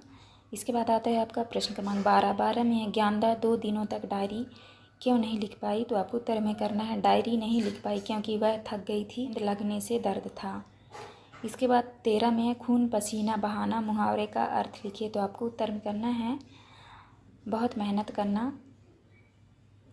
14 क्वेश्चन है खेल के क्षेत्र में प्रसिद्ध 5 महिला खिलाड़ियों के नाम लिखिए। तो आपको उत्तर में करना है 5 महिलाओं के नाम लिखना है। पहला है मीराबाई चानू, दूसरा है पीवी सिंधु, तीसरा है साइना नेहवाल, चौथा है दीपा मलिक, 5वां है क्रिकेट टीम की सदस्य मिताली राज। इसके बाद नेक्स्ट क्वेश्चन आता है आपका 15 में है मौनिया लोक नृत्य में किस किस चीज़ की आवश्यकता होती है। तो आपको उत्तर में करना है मौनिया लोक नृत्य में ढोलक, नगड़िया और लय के साथ डंडों की आवश्यकता होती है। 16 में प्रतियोगिता का आरंभ किस तरह से हुआ लिखिए। तो आपको उत्तर में करना है प्रतियोगिता का आरंभ खिलाड़ियों के मार्च पास्ट और सांस्कृतिक कार्यक्रमों के साथ हुआ। इसके अलावा इसके बाद मुख्य अतिथि के उद्बोधन के बाद खेल शुरू हुए। इसके बाद नेक्स्ट क्वेश्चन आता है आपका 17 में है पेनल्टी कॉर्नर से आप क्या समझते हैं। तो आपको उत्तर में करना है पेनल्टी में आक्रामक टीम को एक निर्धारित स्थान से गेंद को गोल की ओर मारने का मौका मिलता है जब विपक्षी टीम रक्षा नियमों का उल्लंघन करती है। इसके बाद 18 में निम्नलिखित शब्दों के 2-2 अर्थ लिखकर वाक्य में प्रयोग कीजिए। तो आपको उत्तर में लिखना है जैसे पहले में लिखा है आम कुल। तो आपको अर्थ है आम साधारण, यह एक आम समस्या है। तो आपको अर्थ में करना है आम साधारण, यह एक आम समस्या है। फल का होगा मुझे आम खाना पसंद है। कुल परिवार, यह मेरे कुल की परंपरा है। संपूर्ण में आपको लिखना है कुल मिलाकर 4 लोग आए। इसके बाद नेक्स्ट आता है आपका 19 में अपने प्रिय खेल पर 6 से 8 वाक्य लिखिए। आपको उत्तर में करना है मेरा प्रिय खेल क्रिकेट है। यह खेल विश्व भर में लोकप्रिय है और टीम वर्क, रणनीति और धैर्य सिखाता है। क्रिकेट में बल्लेबाजी, गेंदबाजी और फील्डिंग प्रमुख होते हैं। मुझे क्रिकेट खेलना और देखना दोनों ही पसंद है। क्रिकेट से मुझे शारीरिक और मानसिक ताजगी मिलती है। इसके बाद नेक्स्ट आता है आपका प्रश्न क्रमांक 20 में है अपने जीवन की किसी प्रमुख घटना अनुभव को डायरी विधा में लिखिए। आपको उत्तर में करना है, तो यहाँ पे आप डेट डाल लीजिएगा। दिनांक 15 अगस्त 2023। आज स्कूल में स्वतंत्रता दिवस का कार्यक्रम था। मैंने पहली बार ध्वज वंदन कार्यक्रम का संचालन किया। यह मेरे लिए गर्व का पल था। शुरू में थोड़ा नर्वस थी, लेकिन बाद में सब कुछ बहुत अच्छे से हुआ। मेरे शिक्षक और मित्रों ने मेरी प्रशंसा की। यह दिन हमेशा यादगार रहेगा। तो आपको इस तरह करना है। ये था आपका लास्ट क्वेश्चन। यहाँ पे हमारी वीडियो कंप्लीट होती है। इस पार्ट 20 में है महान वैज्ञानिक डॉक्टर चंद्रशेखर वेंकट रमन। तो चलिए क्वेश्चन की ओर चलते हैं। पहला क्वेश्चन आता है तत् प्रत्यय वाला शब्द है, तो आपको उत्तर हो जाएगा महत्व। 2 में है वाक्य के घटक होते हैं, तो आपको उत्तर में करना है 2। इसके बाद तीसरा में है चंद्रशेखर वेंकट रमन ने किस खाद्य यंत्रों की खोज से विज्ञान जगत में तहलका मचा दिया। आपको उत्तर में करना है वीणा, मृदंग, पियानो। चौथे में है चंद्रशेखर वेंकट रमन का जन्म हुआ, तो आपको उत्तर में करना है दक्षिण भारत में। 5वां है निम्न में से आविष्कारक कौन है, तो आपको उत्तर में करना है थॉमस एल्वा एडिसन। इसके बाद नेक्स्ट क्वेश्चन आता है आपका रिक्त स्थानों वाले। तो यहाँ पे आपको 6वीं भरना है आपको रमण प्रभाव, 7वीं भरना है आपको माता, 8वीं भरना है आपको सोवियत रूस, 9वीं में भरना है आपको कल्याण और 10वीं में भरना है आपको छात्रवृत्ति। इसके बाद नेक्स्ट आता है आपका अति लघु उत्तरीय प्रश्न। प्रश्न क्रमांक 11 में है चेन्नई के प्रेसिडेंसी कॉलेज की स्थापना क्यों हुई, तो आपको उत्तर में करना है चेन्नई के प्रेसिडेंसी कॉलेज की स्थापना आधुनिक विज्ञान की शिक्षा प्रदान करने के लिए हुई थी। 12 में है डॉक्टर रमन की ख्याति देश विदेश में फैलने लगी। पंक्ति में ख्याति शब्द का अर्थ क्या है लिखिए, तो आपको उत्तर में करना है ख्याति शब्द का अर्थ होगा प्रसिद्धि। 13 में ब्रिटिश सरकार ने डॉक्टर चंद्रशेखर वेंकट रमन को सर की उपाधि से क्यों सम्मानित किया। आपको उत्तर में करना है ब्रिटिश सरकार ने डॉक्टर चंद्रशेखर वेंकट रमन को सर की उपाधि से रमण प्रभाव की खोज के लिए सम्मानित किया। इसके बाद आता है आपका प्रश्न क्रमांक 14 में है रमन कलकत्ता विश्वविद्यालय में भौतिक शास्त्र के प्रोफेसर थे। वाक्य में से उद्देश्य छांटकर लिखिए, तो आपको उत्तर में लिखना है उद्देश्य रमन विधे कलकत्ता विश्वविद्यालय में भौतिक शास्त्र के प्रोफेसर थे। इसके बाद आता है प्रश्न क्रमांक 15 में किस प्रकार के कार्यों के लिए राष्ट्रीय विज्ञान दिवस मनाया जाता है। आपको उत्तर में कहना है राष्ट्रीय विज्ञान दिवस उन कार्यों के लिए मनाया जाता है जो विज्ञान के क्षेत्र में महत्वपूर्ण योगदान देते हैं, विशेषकर रमण प्रभाव की खोज के सम्मान में। इसके बाद आता है आपका प्रश्न क्रमांक 16 में है दी गई तालिका को निर्देशानुसार पूर्ण कीजिए। तो यहाँ पे जैसे लिखा है देख लीजिए। डॉक्टर रमन को मिले पुरस्कारों की सूची। आपको पुरस्कार के नाम, सन, यहाँ प्रदान करने वाली संस्था। तो यहाँ पे आपको लिखना है नोबेल पुरस्कार 1930 में मिला और नोबेल समिति ने दिया। भारत रत्न 1954 में मिला और यहाँ पे प्रदान करने वाली संस्था थी भारत सरकार। यहाँ पे लिखना है आपको लेनिन शांति पुरस्कार 1957 सोवियत सरकार ने प्रदान की थी। तो आपको इस तरह करना है। इसके बाद आता है आपका प्रश्न क्रमांक 17 में दिए गए उपसर्ग प्रत्यय में शब्द जोड़कर नए शब्द बनाइए। तो आपको लिखना है वाला खेल वाला, इक का होगा सैनिक, अभी का होगा अभियान, अप का होगा अपमान, ई शिक्षी, प्र का होगा प्रवर्तन। तो आपको इस तरह करना है। इसके बाद आता है आपका प्रश्न क्रमांक 18 में यदि आप वैज्ञानिक बनना चाहते हैं तो किस प्रकार की पढ़ाई करेंगे। आपको उत्तर में करना है यदि मैं वैज्ञानिक बनना चाहूँगा तो विज्ञान, गणित और अनुसंधान जैसे विषयों में उच्च शिक्षा प्राप्त करूँगा। इसके बाद आता है आपका दीर्घोत्तरीय प्रश्न। प्रश्न क्रमांक 19 में प्राचीन समय के कृषि कार्यों और आज के कृषि कार्यों में क्या अंतर है, अपनी समझ के आधार पर लिखिए। तो आपको उत्तर में करना है प्राचीन समय के कृषि कार्य अधिकतर मानव श्रम पर आधारित थे और प्राकृतिक संसाधनों पर निर्भर रहते थे। आज के कृषि कार्यों में मशीनों, उर्वरकों और आधुनिक तकनीकी का उपयोग किया जाता है, जिससे उत्पादन क्षमता बढ़ गई है। इसके बाद आता है आपका प्रश्न क्रमांक 20 में है आपके दैनिक जीवन में दो वैज्ञानिक अवधारणाओं के प्रयोग के बारे में बताइए। तो आपको उत्तर में करना है अपने दैनिक जीवन में दो वैज्ञानिक अवधारणाएं हैं। विद्युत घर में बिजली का उपयोग जैसे पंखा, टीवी, बल्ब आदि चलाना। गुरुत्वाकर्षण, जब कोई वस्तु नीचे गिरती है तो गुरुत्वाकर्षण बल उसे खींचता है। तो आपको इस तरह करना है। यह है पाठ 21 में दिया है माँ कह एक कहानी।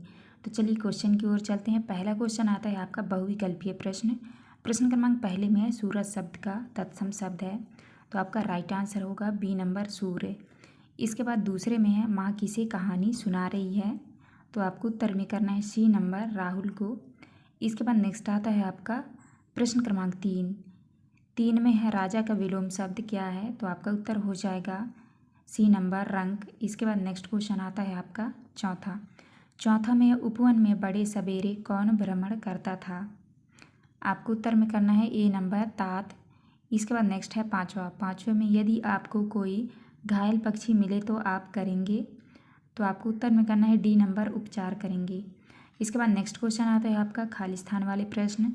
तो छठवें में भरना है आपको कहानी, 7 में भरना है आपको न्यायालय, 8वें में भरना है आपको सीमित, और 9वें में भरना है आपको जल, और 10वें में भरना है आपको धतूरा। तो आप इस तरह से खाली स्थान भर लीजिएगा। प्रश्न क्रमांक 11 में है पाठ के अनुसार तात कहाँ भ्रमण करते थे, तो आपको उत्तर में करना है उपवन में। का प्रश्न क्रमांक 12 में दिया है वर्ण वर्ण के फूल खिले थे, झलमल कर हिम बिंदु झीले थे, पंक्ति में से योजक चिन्ह वाले शब्दों को लिखिए। तो आपको प्रश्न क्रमांक 12 के उत्तर में करना है वर्ण वर्ण, दूसरे में है हिम बिंदु, तो आपको इस तरह करना है। इसके बाद नेक्स्ट क्वेश्चन आता है आपका प्रश्न क्रमांक 13 में है कहानी में पुत्र अपनी माँ से किस बात की हट कर रहा है। क्रमांक 13 के उत्तर में करना है कहानी में पुत्र अपनी माँ से कहानी सुनने के लिए हट कर रहा है। इसके बाद नेक्स्ट आता है आपका प्रश्न क्रमांक 14 में है इतने में आखेटक आया, पंक्ति में आखेटक शब्द का वाक्य में प्रयोग कीजिए। आपको उत्तर में करना है आखेटक शब्द का अर्थ शिकारी होता है। इसके बाद नेक्स्ट क्वेश्चन आता है आपका लघुत्तरीय प्रश्न।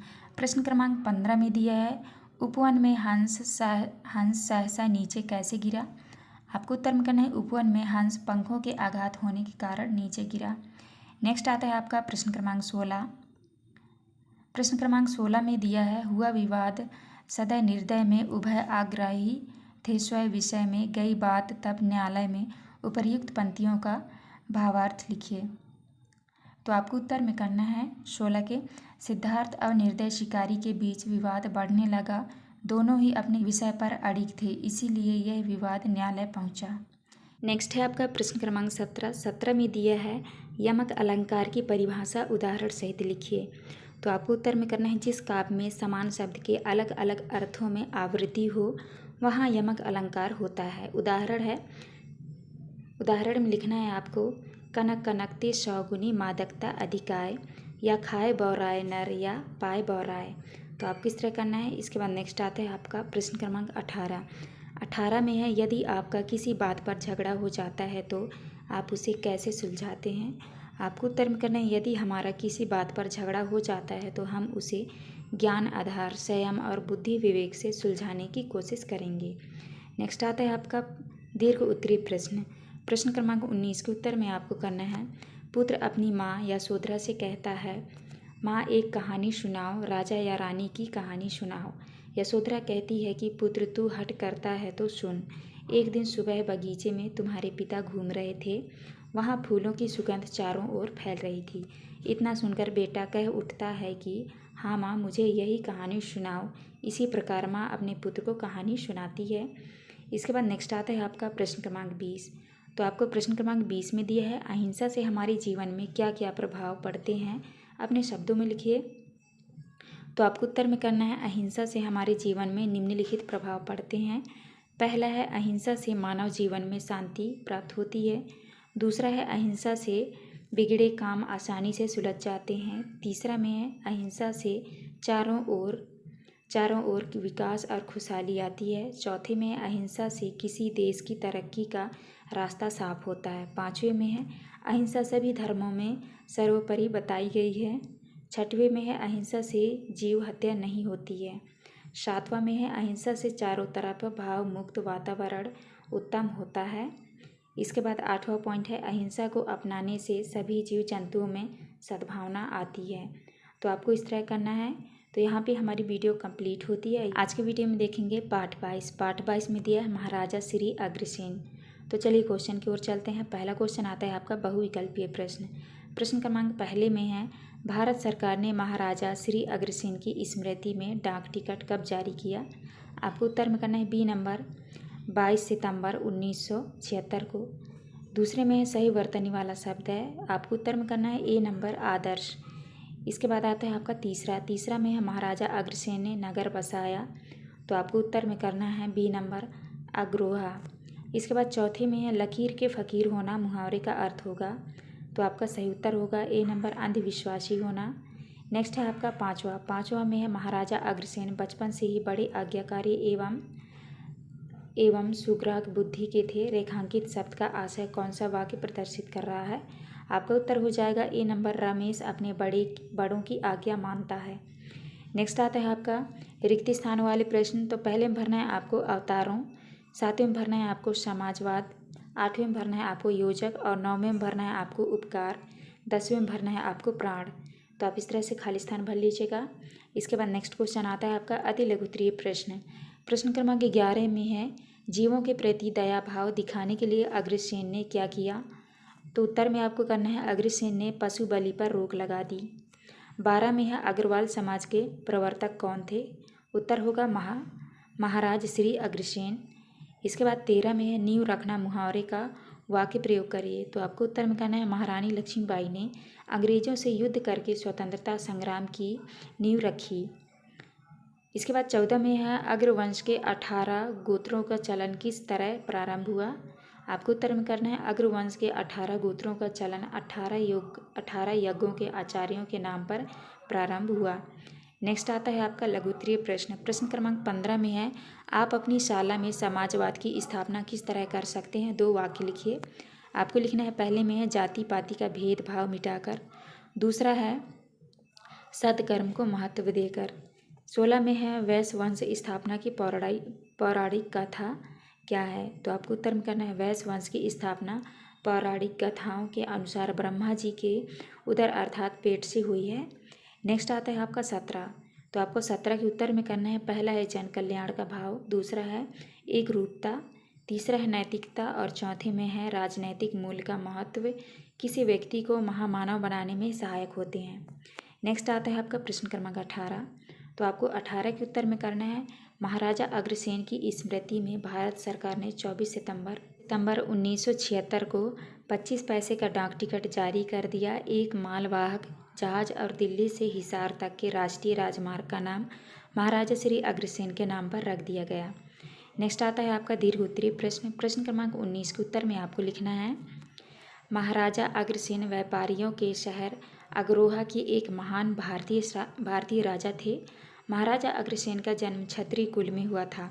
महाराजा अग्रसेन एक पौराणिक समाजवाद के प्रवर्तक युग पुरुष महाराज रामराज के समर्थक महादानी एवं समाजवाद के प्रथम प्रेरणा थे। वह अग्रोदय नामक गणराज के महाराजा थे जिसकी राजधानी अग्रोहा थी। इसके बाद नेक्स्ट क्वेश्चन आता है आपका प्रश्न क्रमांक 20। तो आपको 20 के उत्तर में करना है पहला है हम हमारी शाला में नियमित साफ सफाई का ध्यान रखेंगे, दूसरे में प्रार्थना के बाद कम से कम 2 सद्विचार बोलेंगे और उन्हें दिन भर फॉलो करेंगे, तीसरा में हम अपने शिक्षक की बात मानकर चलेंगे, चौथा है विद्यालय में शांतिपूर्ण माहौल बनाए रखने का प्रयत्न करेंगे।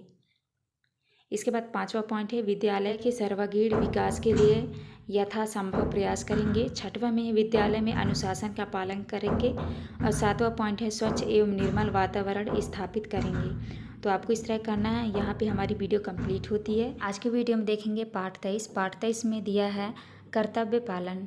तो चलिए क्वेश्चन की ओर चलते हैं। पहला क्वेश्चन आता है आपका क्वेश्चन नंबर पहले का आपका सही उत्तर होगा बी नंबर युद्ध का आरंभ। इसके बाद दूसरा है, दूसरे का आपको सही उत्तर करना है डी नंबर नाटक। इसके बाद नेक्स्ट क्वेश्चन आता है आपका तीसरा। तीसरा का जो है आपका सही उत्तर होगा सी नंबर कौरवों और पांडवों की। इसके बाद चौथे का आंसर होगा आपका बी नंबर योजक चिन्ह। इसके बाद नेक्स्ट आता है आपका पांचवा, तो पांचवे का सही उत्तर होगा आपका डी नंबर तुम्हें आज रुकना ही पड़ेगा। तो आप इस तरह से कर लीजिएगा। इसके बाद आते हैं आपके रिक्त स्थानों वाले प्रश्न। तो आपको पहले में भरना है, आपको छठे में भरना है आपको श्रवण कुमार। इसके बाद सातवें में भरना है आपको ज्ञान रूपी। आठवें में भरना है आपको लाभ, और 10वें में भरना है 9वें में भरना है आपको निश्चित, और 10वें में भरना है आपको परीक्षा। तो आप इस तरह से खाली स्थान भर लीजिएगा। इसके बाद नेक्स्ट क्वेश्चन आता है आपका अति लघु उत्तरीय प्रश्न। प्रश्न क्रमांक 11 में है श्री कृष्ण ने कर्तव्य पालन के लिए किसे उपदेश दिया। आपको उत्तर में करना है श्री कृष्ण ने कर्तव्य पालन के लिए अर्जुन को उपदेश दिया। इसके बाद 12 में है सुख दुख जैसे विरोधी शब्द युग्मों को पाठ में से छांट कर लिखें। तो आपको लिखना है धर्म का अधर्म होगा माता पिता। तो आप इस तरह कर लीजिएगा। इसके बाद नेक्स्ट आता है आपका प्रश्न क्रमांक 13 में लिखा है वृक्ष लगाना परोपकार का कार्य कहा गया है, ऐसे ही किन्हीं दो परोपकार के कार्यों को लिखिए। तो आपको लिखना है पहला है गरीबों की मदद करना परोपकार है, दूसरे में है बेजुबान जीवों की सेवा करना एक परोपकार है। इसके बाद आता है आपका प्रश्न क्रमांक 14। प्रश्न क्रमांक 14 में है कृष्ण और अर्जुन के बीच वार्तालाप कहाँ चल रहा है। आपको उत्तर में करना है कृष्ण और अर्जुन के बीच वार्तालाप कुरुक्षेत्र में युद्ध के मैदान में चल रही थी। इसके बाद नेक्स्ट आता है आपका लघु उत्तरीय प्रश्न। प्रश्न क्रमांक 15 में है अपने रिश्तेदारों को युद्ध भूमि में सामने देखकर आपकी मन स्थिति क्या होगी लिखिए। तो उत्तर में करना है आपको अपने रिश्तेदारों को युद्ध भूमि में सामने देखकर मेरा मन करुणा से भर आएगा। नेक्स्ट आता है आपका प्रश्न क्रमांक 16। तो आपको प्रश्न क्रमांक 16 के उत्तर में करना है श्री कृष्ण भगवत गीता का उपदेश अर्जुन को देते हुए सर्व मानव से कह रहे हैं कि हे मानव तू मोह माया को त्याग कर केवल कर्म कर, फल की चिंता मत कर। इसके बाद नेक्स्ट आता है आपका प्रश्न क्रमांक 17 के उत्तर में आपको करना है जब अर्जुन कुरुक्षेत्र में युद्ध करने से मना कर देते हैं तब श्री कृष्ण भगवान अर्जुन को युद्ध करने हेतु प्रेरित करने के लिए गीता का उपदेश करते हैं। इस प्रकार श्रीमद् भगवत गीता का जन्म हुआ। नेक्स्ट आता है आपका प्रश्न क्रमांक 18। तो आपको 18 के उत्तर में करना है हानि और लाभ में व्यक्ति को समान रहना चाहिए। इस पंक्ति से आशय है कि यदि हानि हो जाती है तो चिंता करने से कुछ भी प्राप्त नहीं होता है। इसी प्रकार अत्यधिक लाभ होने के बाद हमें अभिमान नहीं करना चाहिए। इसके बाद नेक्स्ट आता है आपका दीर्घ उत्तरीय प्रश्न। प्रश्न क्रमांक 19 के उत्तर में आपको करना है अपने गुरुओं शिक्षकों अथवा शिक्षिकाओं के प्रति विद्यार्थी का परम कर्तव्य है कि वह सभी का आदर करें। शिक्षक जो भी पाठ पढ़ाते हैं विद्यार्थी उसे ध्यानपूर्वक सुने तथा आत्मशांत करें। शिक्षक को जो भी कार्य करने के लिए कहते हैं उसे विद्यार्थी तुरंत ही पूर्ण करने की चेष्टा करें। विद्यालय में साफ सफाई रखना छात्रों का परम कर्तव्य है। विद्यालय में अनुशासन का पालन करना छात्रों का परम कर्तव्य है। विद्यालय में शांति व्यवस्था बनाए रखने हेतु प्रयास करना चाहिए। इसके बाद नेक्स्ट आता है आपका प्रश्न क्रमांक 20। तो आपको प्रश्न क्रमांक 20 के उत्तर में करना है मोहन अपने गुरु की आज्ञा का पालन करते हुए अपने धान के खेत पर जाता है। खेत में हो रही तेज बारिश को देखकर मोहन इस बात से घबरा जाता है कि यदि ये बारिश ऐसे ही होती रही तो खेतों की मेड़ टूट जाएगी। देखते ही देखते खेत की मेड़ टूट जाती है जिससे खेत की फसल खराब होने के डर से मोहन खेत में मेड़ बनकर लेट जाता है क्योंकि खेत की फसल खराब ना हो और गुरुजी की आज्ञा की अवहेलना ना हो, इसलिए मोहन ने ऐसा कदम उठाया। मोहन ने अपने गुरुजी की आज्ञा का पालन करके अपना कर्तव्य निभाया।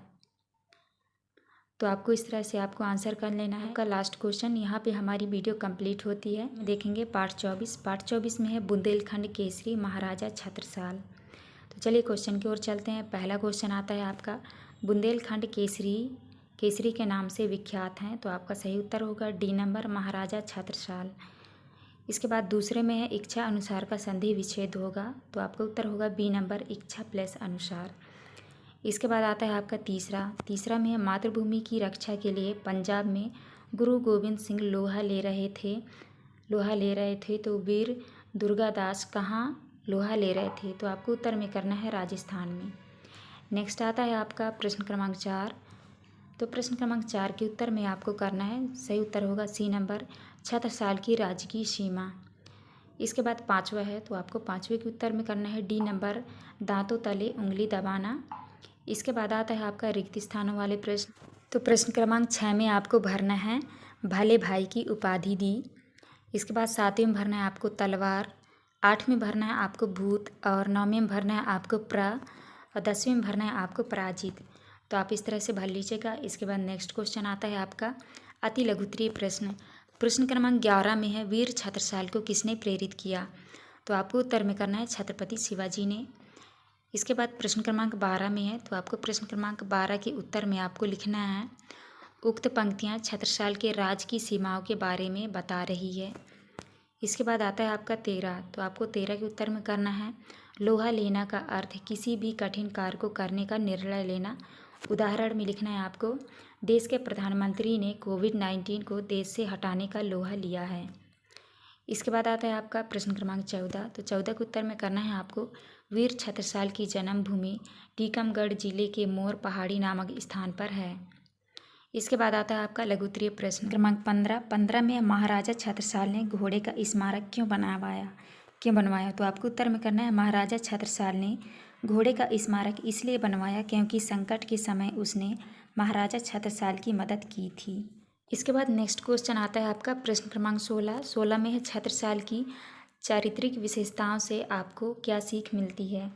आपको उत्तर में करना है महाराजा छत्रसाल जिस प्रकार एक कुशल योद्धा थे उसी प्रकार वह शासन व्यवस्था में भी निपुण एवं पारंगत थे। अपनी प्रज्ञा के सुख का ध्यान रखने वाले शासक थे। इसके बाद नेक्स्ट आता है आपका प्रश्न क्रमांक 17, तो आपको 17 के उत्तर में करना है जब छत्रसाल को बंगस ने घेर लिया तब पेशवा बाजीराव ने महाराज छत्रसाल की मदद की, इसलिए छत्रसाल ने पेशावर बाजीराव को अपने राज्य का 1/3 भाग भेंट कर दिया। इसके बाद नेक्स्ट आता है आपका प्रश्न क्रमांक 18, तो आपको 18 के उत्तर में करना है पहले में है छक्के छुड़ा देना, दूसरा है 2-2 हाथ करना। महाराजा छत्रसाल ने दुश्मनों के छक्के छुड़ा दिए। दूसरे में लिखना है महाराजा छत्रसाल मुगलों से 2-2 हाथ करने से पहले उनकी रणनीति समझना चाहते हैं। इसके बाद नेक्स्ट आता है आपका दीर्घ उत्तरीय प्रश्न क्रमांक 19 में दिया है महाराजा छत्रसाल की शासन व्यवस्था का वर्णन पाठ के आधार पर अपने शब्दों में कीजिए। तो आपको उत्तर में करना है महाराजा छत्रसाल ने प्रज्ञा की सुख शांति और समृद्धि के लिए प्रयास किया। उन्होंने न्याय व्यवस्था को सरल बनाने के लिए पंचायती राज व्यवस्था की स्थापना की। वे अपराधियों को कठोर दंड देते थे जिससे उनके राज्य में अपराध होना कम हो जाए। इसके बाद महाराजा छत्रसाल न्यायप्रिय राजा थे। वे अपने राज्य में किसी के भी साथ भेदभाव नहीं होने देते थे। इसके बाद आता है आपका प्रश्न क्रमांक 20 में लिखा है छत्रसाल ने किस राज्य की स्थापना की एवं उसकी समृद्धि के लिए कौन कौन से प्रयत्न किए, अपने शब्दों में लिखिए। तो आपको प्रश्न क्रमांक 20 के उत्तर में करना है महाराजा छत्रसाल बुंदेला ने कालिंजर का किला जीता और मंधाता को किलेदार घोषित किया। छत्रसाल ने 1678 में पन्ना में राजधानी स्थापित की। विक्रम संवत 1744 में योगीराज प्राणनाथ के निर्देशन में छत्रसाल का राज्याभिषेक किया गया था। महाराजा छत्रसाल ने प्रज्ञा की सुख शांति और समृद्धि के लिए अनेक प्रयास किए। उन्होंने न्याय व्यवस्था को सरल बनाने के लिए पंचायती राज व्यवस्था की स्थापना की। वे अपराधियों को कठोर दंड देते थे जिससे उनके राज्य में अपराध होना कम हो गए थे। तो आपको इस तरह से करना है। ये था आपका लास्ट क्वेश्चन। यहाँ पे हमारी वीडियो कंप्लीट होती है। देखेंगे पार्ट 25 में है यातायात सुरक्षा। तो चलिए क्वेश्चन की ओर चलते हैं। पहला क्वेश्चन आता है आपका बहुविकल्पीय प्रश्न क्रमांक पहले में है ट्रैफिक सिग्नल में तो पीली बत्ती का मतलब है। तो आपको उत्तर में करना है बी नंबर चलने के लिए तैयार। इसके बाद दूसरा में है foot over bridge zebra crossing शब्दावली संबंधित है। तो आपका उत्तर होगा सी नंबर यातायात से। इसके बाद नेक्स्ट क्वेश्चन आता है आपका प्रश्न क्रमांक 3 में है अनिल के अनुपस्थिति रहने का कारण था। आपका उत्तर हो जाएगा बी नंबर, चोट लगना। नेक्स्ट आता है आपका चौथा में है चौराहों पर यातायात को नियंत्रित करने के लिए प्रयोग किया जाता है। तो आपको उत्तर में करना है बी नंबर, ट्रैफिक लाइट। इसके बाद 5वें में है चौराहे पर कौन से रंग की लाइट देखकर आप अपने वाहन को रोकते हैं। तो आपको उत्तर में करना है सी नंबर, लाल। इसके बाद नेक्स्ट क्वेश्चन आता है आपका रिक्त स्थानों वाले प्रश्न।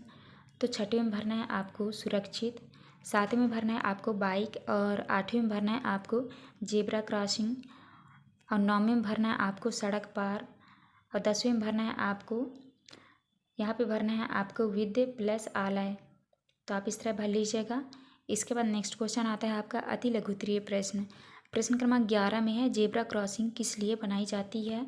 आपको उत्तर में करना है जेब्रा क्रॉसिंग को सड़क पर पैदल यात्रियों की सुरक्षा के लिए बनाया जाता है।